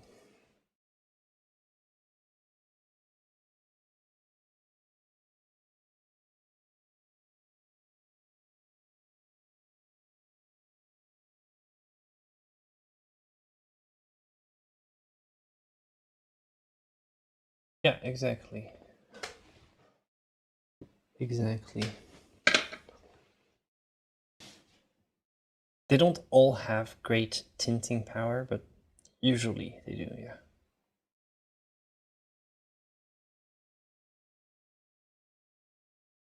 Like the ones we see more often are generally, we only keep the ones that perform the best. So they generally have high tinting power, but not high covering power. So yeah, when we say a pigment is powerful, you have several things to consider. The covering power, the staining power, and the tinting power. Tinting is how the ability to remain the same when mixed, so dominate the mixture. Staining power is the ability to sort of stick on the surface and, you know, like kind of stain, basically. It's in the title. And covering power is the ability to just not let whatever is underneath show through.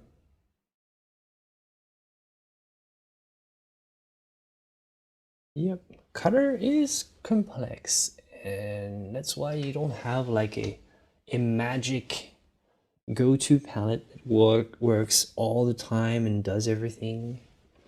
You might need some different types of properties for what you're looking for. But the good thing is, usually there's always a workaround with various, you know, pigment combinations. You can always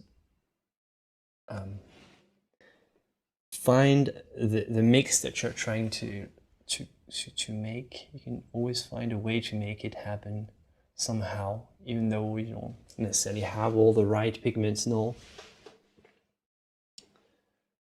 if you're smart about it, there's always a way to work around the the obstacles. So even if you don't have, like, let's say, oh my god, I don't have this yellow lake that this other painter recommended, how I'm gonna do.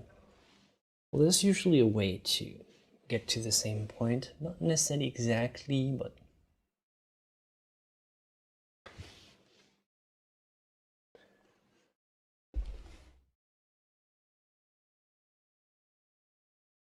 well, I'm trying to teach a color theory that's a no bullshit kind of mindset. It's like no excuses that you don't have the right colors to start. It's just mix with whatever you have, just as long as you have the right principles in mind. Basically you can, like, there is no excuse. You can't say, oh well, I don't have the right pigments and all, this is why my painting is no, you just, maybe you'll need to get new pigments along the way, but there's always a way to get there with a basic set of pigments. Not, and even with a very limited selection, let's say a super limited palette, at least you can get the values in place. You can get the main composition, the proportions. So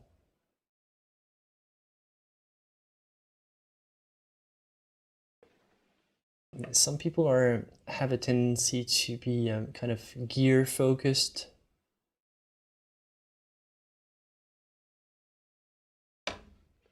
They are way too into gear.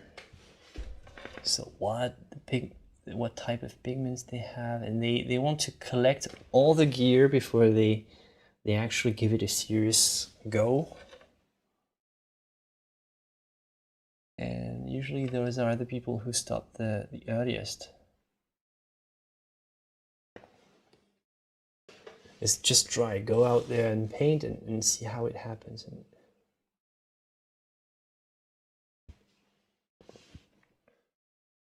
start experimenting with optical mixing. That's cool. Yeah,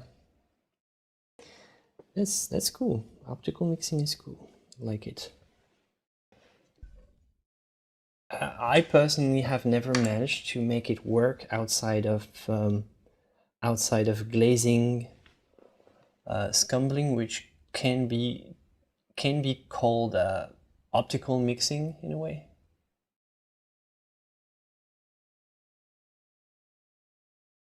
So outside of that, I've never really been capable of using it that well, but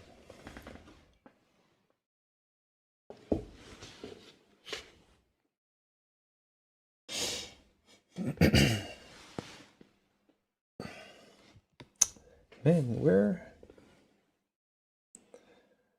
2 hours in, and we have done one set of hands.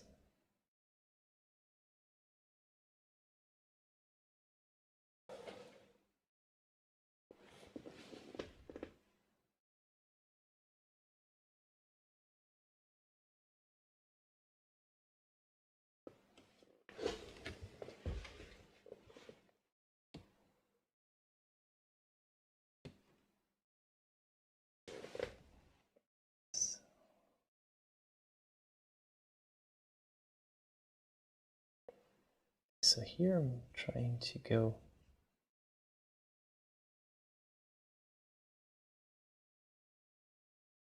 slightly faster by doing this. I'm filling up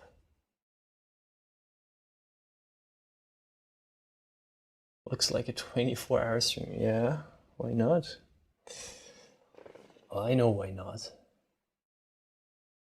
I have stuff to do within the next 24 hours, but hey, I like the idea.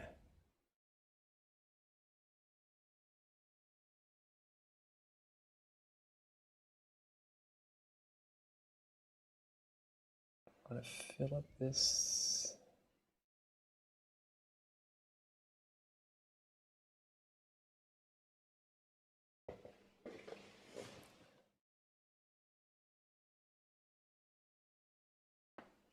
So here I'm filling. See, as you can see, I'm using a technique that's going to allow me to just go slightly faster, hopefully.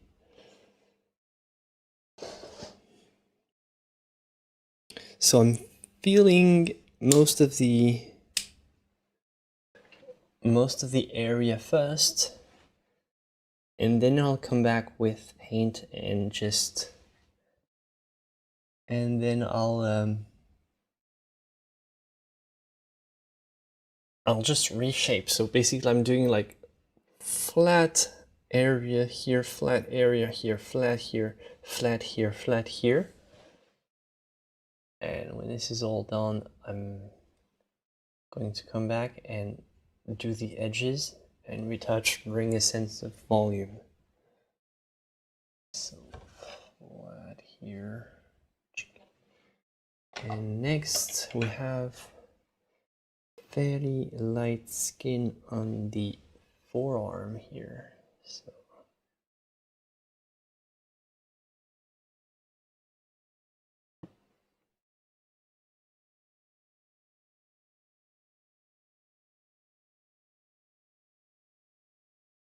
hey man, it's hard enough to have one guest. It's hard enough to have one guest for a couple hours. Just imagine, like, somehow randomly there's this guy in your emails asking you to just paint live for 2 hours straight. I get that most people will not probably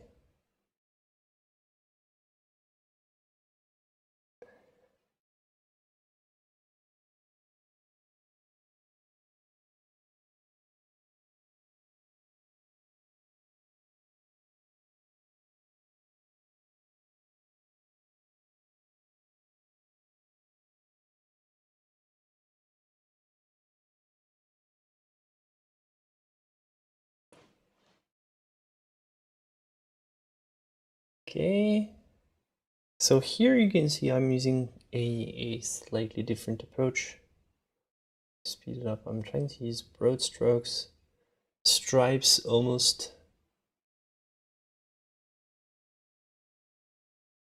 And then I'm gonna just work on all the edges.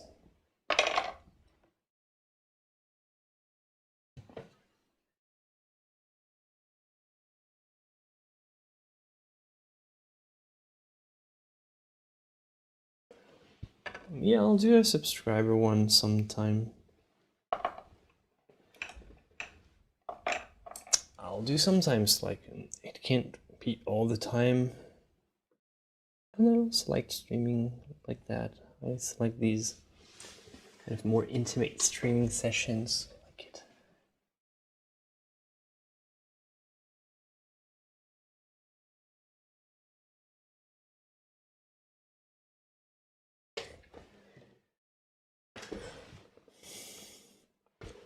So here, this is what I was talking about.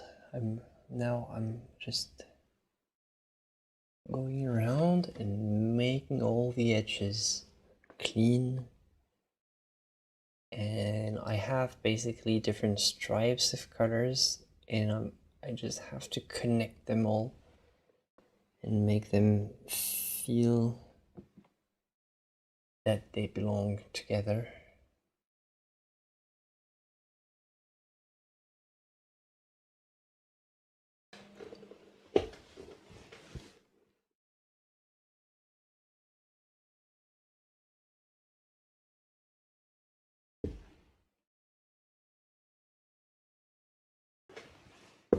Yeah, but I don't know how to be mean.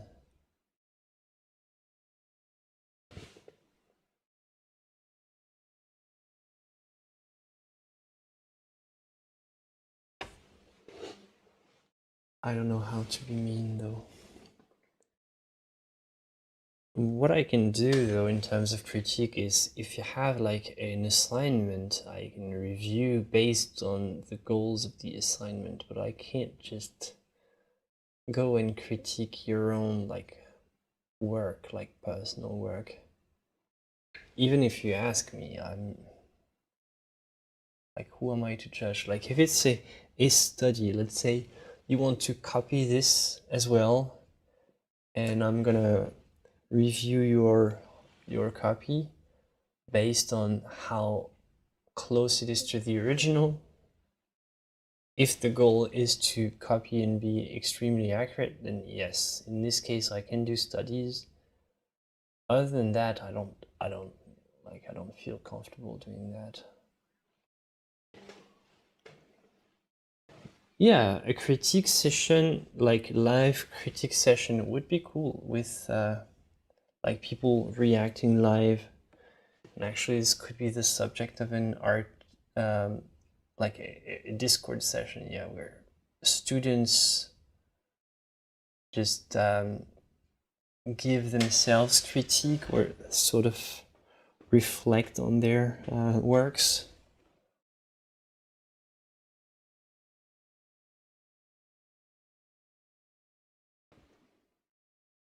Or students, I mean, just Discord members. So that could be good.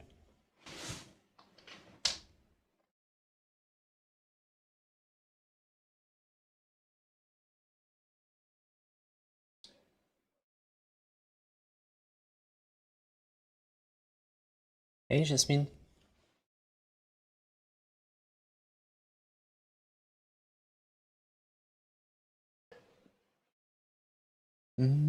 So what colors? Titanium white, yellow ochre, transparent iron oxide, pyrrole red, and quinacridone rose, burnt umber, and ultramarine blue.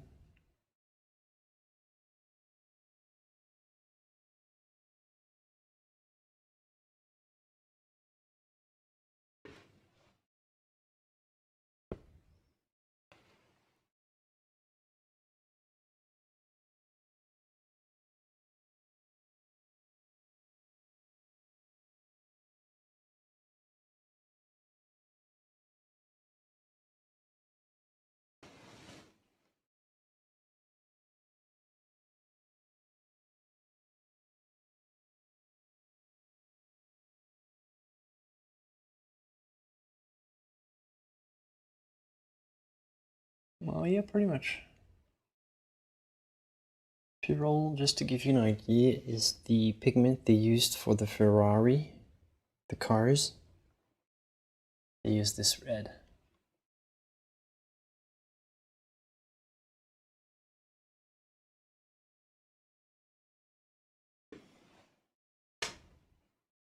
It's pretty nice and strong, strong red. Works like a cadmium. I like that it dries faster. I appreciate that. You can use cadmium, it's pretty much the same. Cadmium would be slightly better in terms of, like, you know, sheer performance.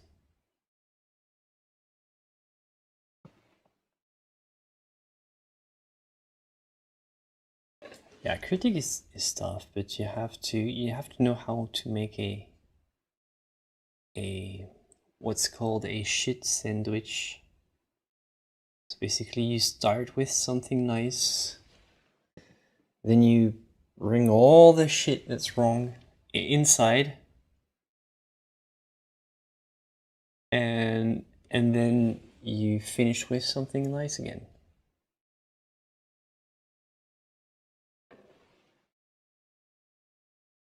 How long do you think Bouguereau spent on these hands? Probably a lot of time.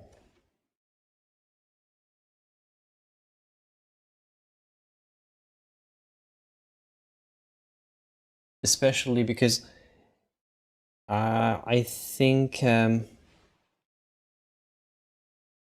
think he painted with several layers, which would mean, just like I did, drawing, then maybe an underpainting, then this, then maybe glazing, retouching. So it might be a very slow process overall.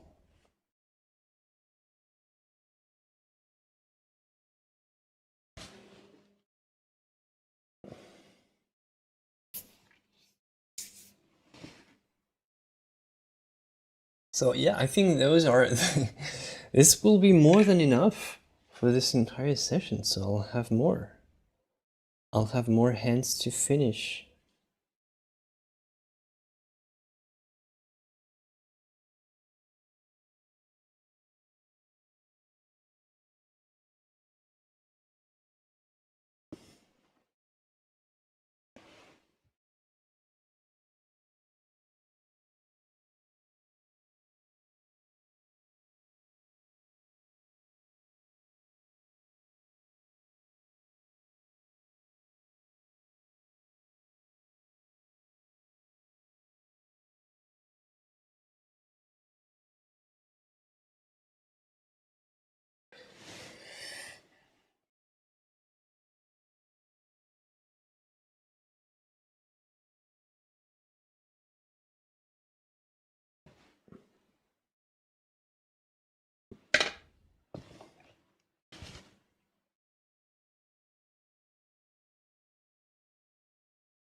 I like this. I like working like Bouguereau.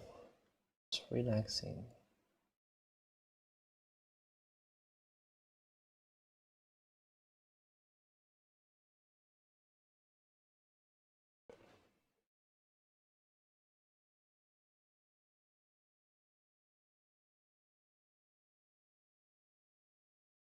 I have tried.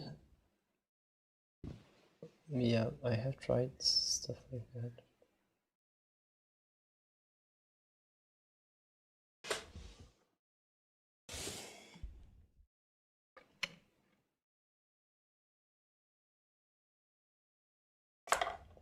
Oh.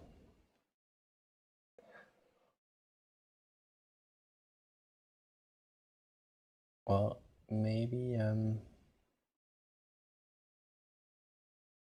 like if you count that hands are, there's twice as many hands as heads, so probably a lot.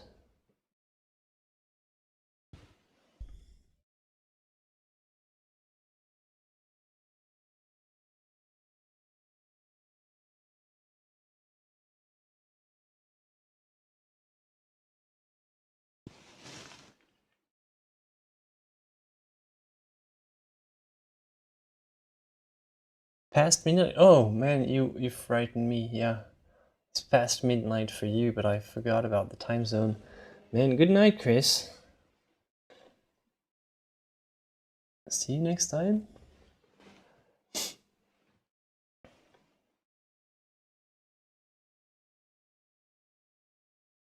Yeah, so I'm what, 2 hours in? Yes. Okay. Put your hands up in the air. Put your hands up in the air.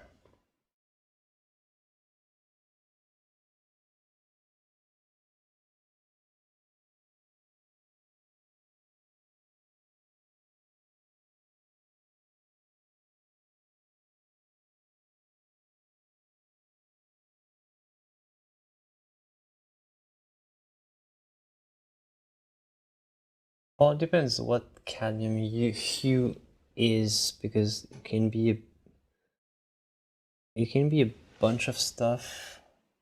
It can be benzimedia, henza. It depends.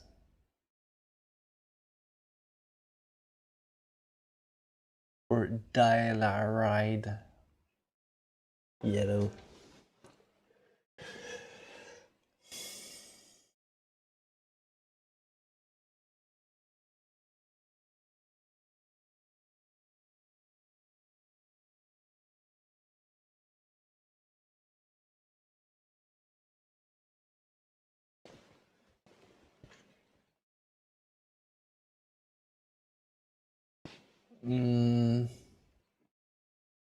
They appear still outlined from the burnt umber drawing. I don't know, just go thicker. For here, for example, here I'm not gonna work on the background, but just work on the background. Here I'm gonna keep it for the, because it's a study, so I don't mind. I'm saying if it's a study you're looking for, I mean, it's not a problem. They can be kind of outlined. I think it's fine.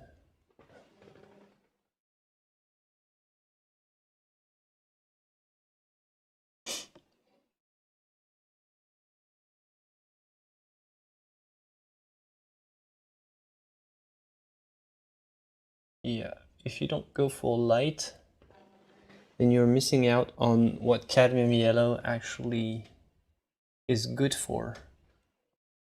And you're just getting yourself a useless yellow.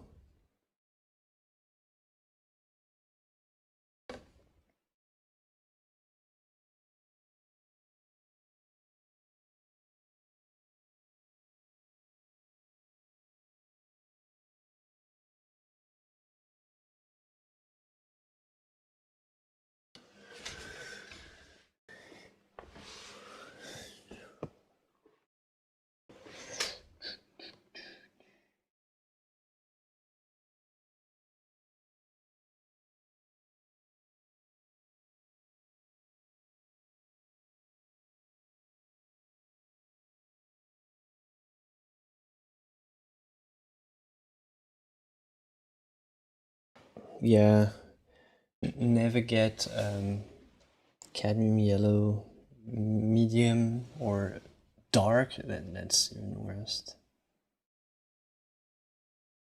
Even though it might look more like, you know, traditional yellow that you're looking for. Sometimes what you're looking for is, it might be called cadmium yellow lemon, cadmium yellow light.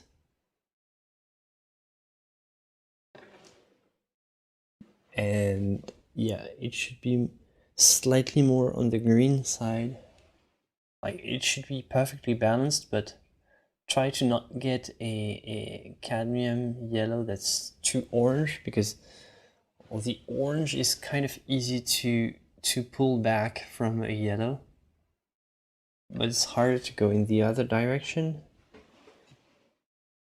So if you're hesitating between two shades, take the one that's slightly more towards the green side.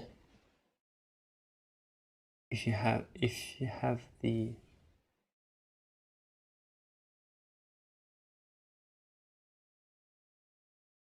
choice, of course.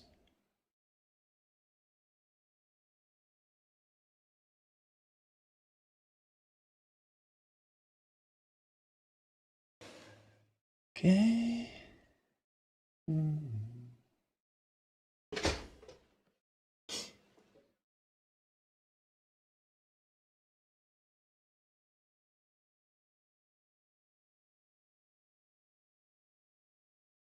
No, not sure. Because really, yellow. How often are you going to use a super strong cadmium yellow? It might be useful here and there,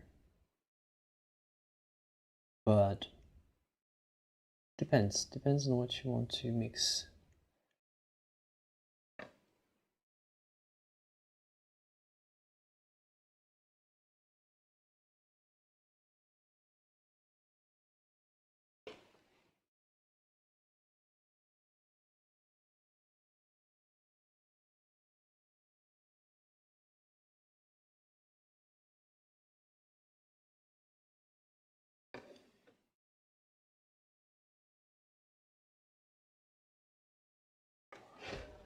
is just get the color with a specific intent in mind.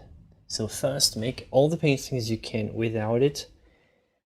And if one day you realize that, hey, I want this color here, I would need this color, then you can order it for the next time. But try to do as best as you can without it, and chances are you can paint perfectly fine without it. And it's the case for most colors most of the time.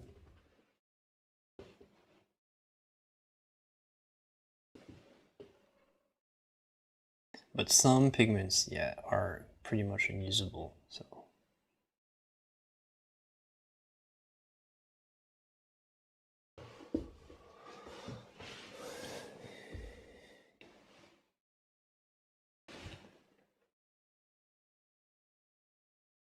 And some of these hues are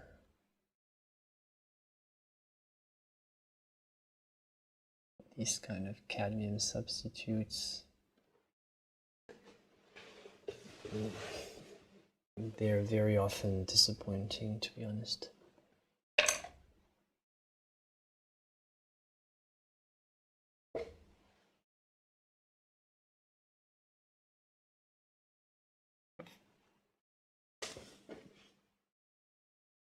What do you mean, the hand?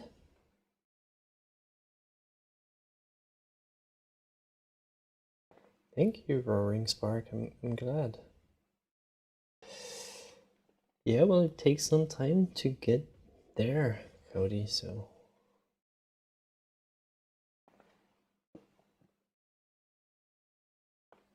This is a stream for patience.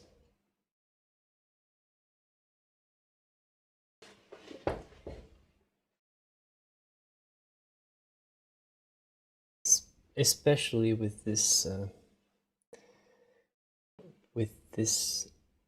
approach, and because it really requires all this soft blending to make sense, and before you have time to make it, it definitely doesn't make sense. It looks like crap for a long time until you finally get there. Or what you can do is also you work like Scott Waddell, so basically you finish every square inch one by one, and in that case all the square inches look good while they're being done. Screenshot taken in the Discord.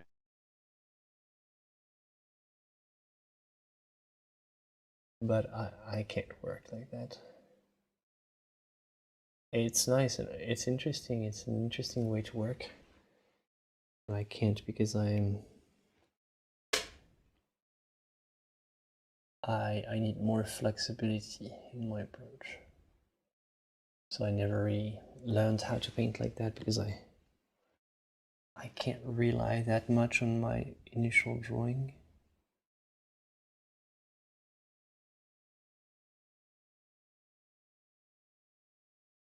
Because to work like that, you need to have a good drawing and stick to your drawing.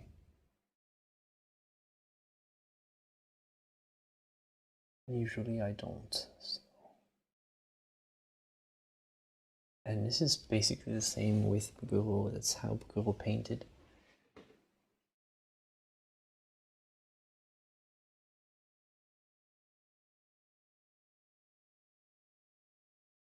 A very strong emphasis on drawing.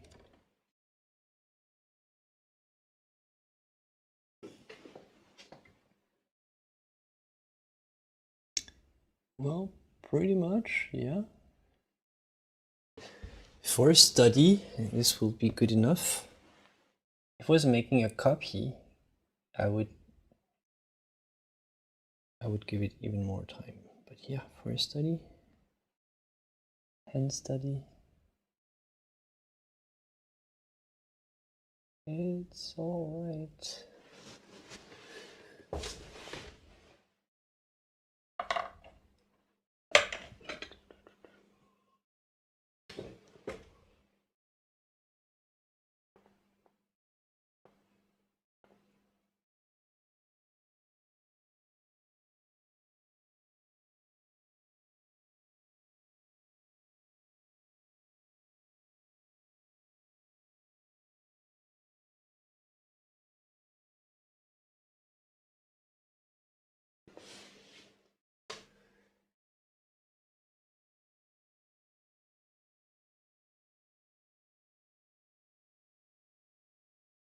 Yeah, especially with this technique. Yeah, definitely.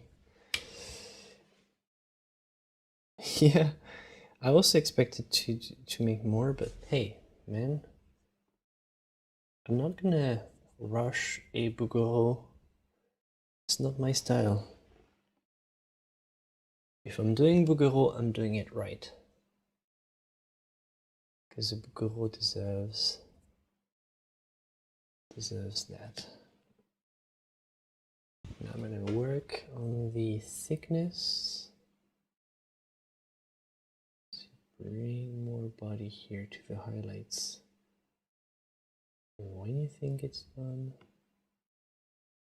it's not done.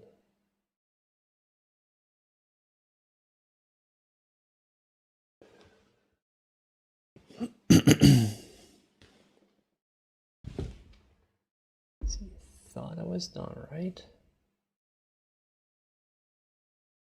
You thought I was done. There is always something to do. Always more.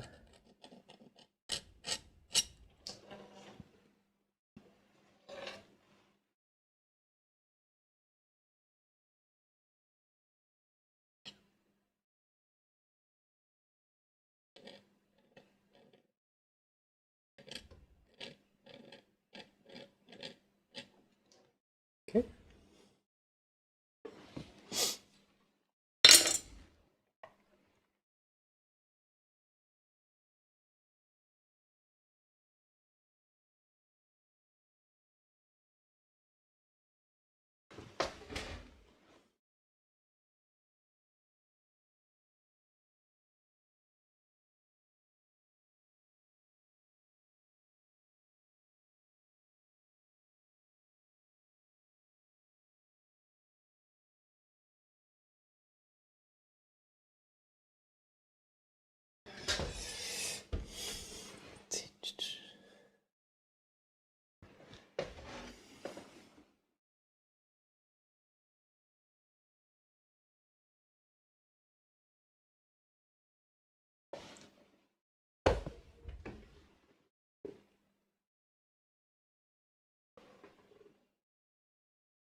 Round hog? What are you going to do with round hogs? Really, not super useful. I don't know. This shape doesn't really work, in my opinion. In round, it works only in filbert and flat. Because in round, it explains so much. I don't know.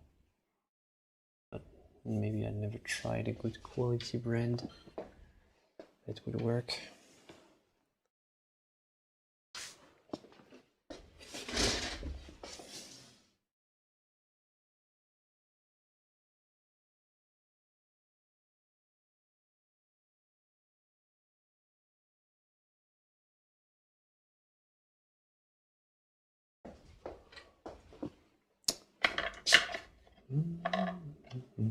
I would need a fan brush here.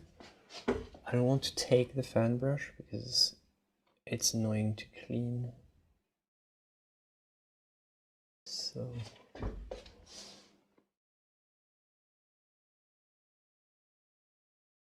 gonna try to use this big brush here, or a medium-sized brush as a fan brush.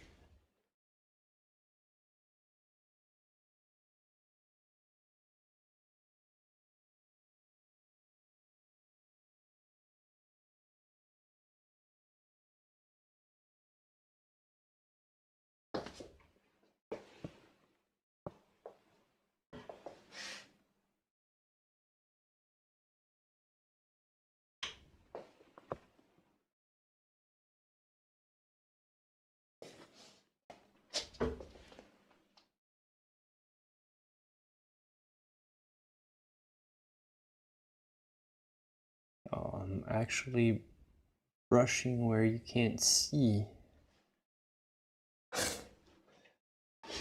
Sorry about that.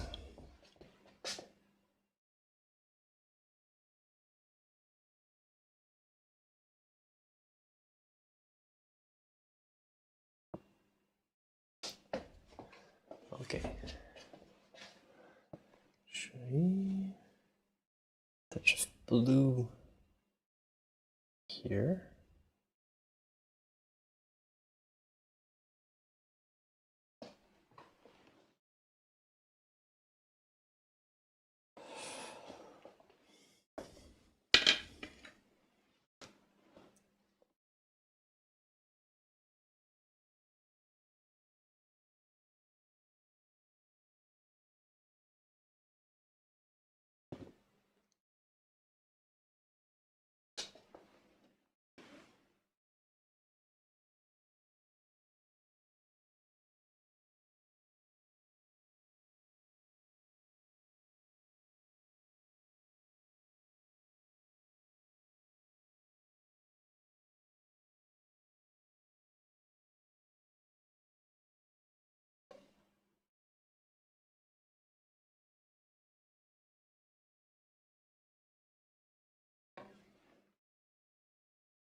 Okay.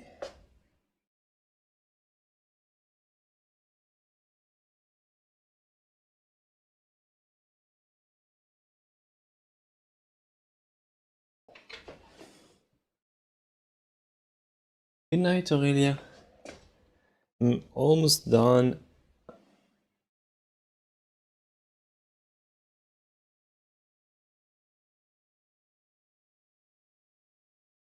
Yeah, synthetic is okay for gouache, for oil. I'm definitely using mostly synthetic, and yeah, I can assure you that they work. Pony, no need to get there.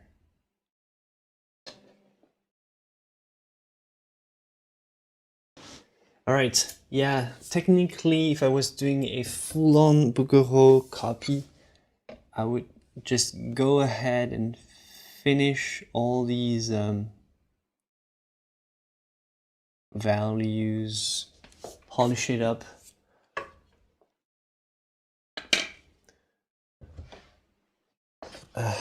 Maybe the stream, yeah, the stream should be 24/7, yeah. Oh boy. But yeah, so I think I'm gonna leave it here. I'm just sharpening here a couple of final stuff.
Okay, final couple touches.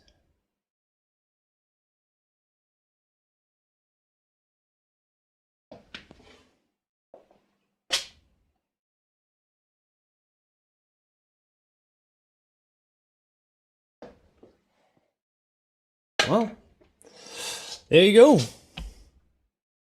Yes. Think I'm done. Think I'm done. But it was cool, everyone. It was cool to be here in your company. Screenshot taken in the Discord. Okay, so hopefully the screenshot was okay. Screenshot taken in the Discord. Okay, my friends.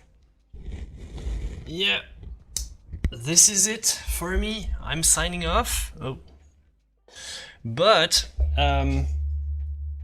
thank you very much. Removing this camera now.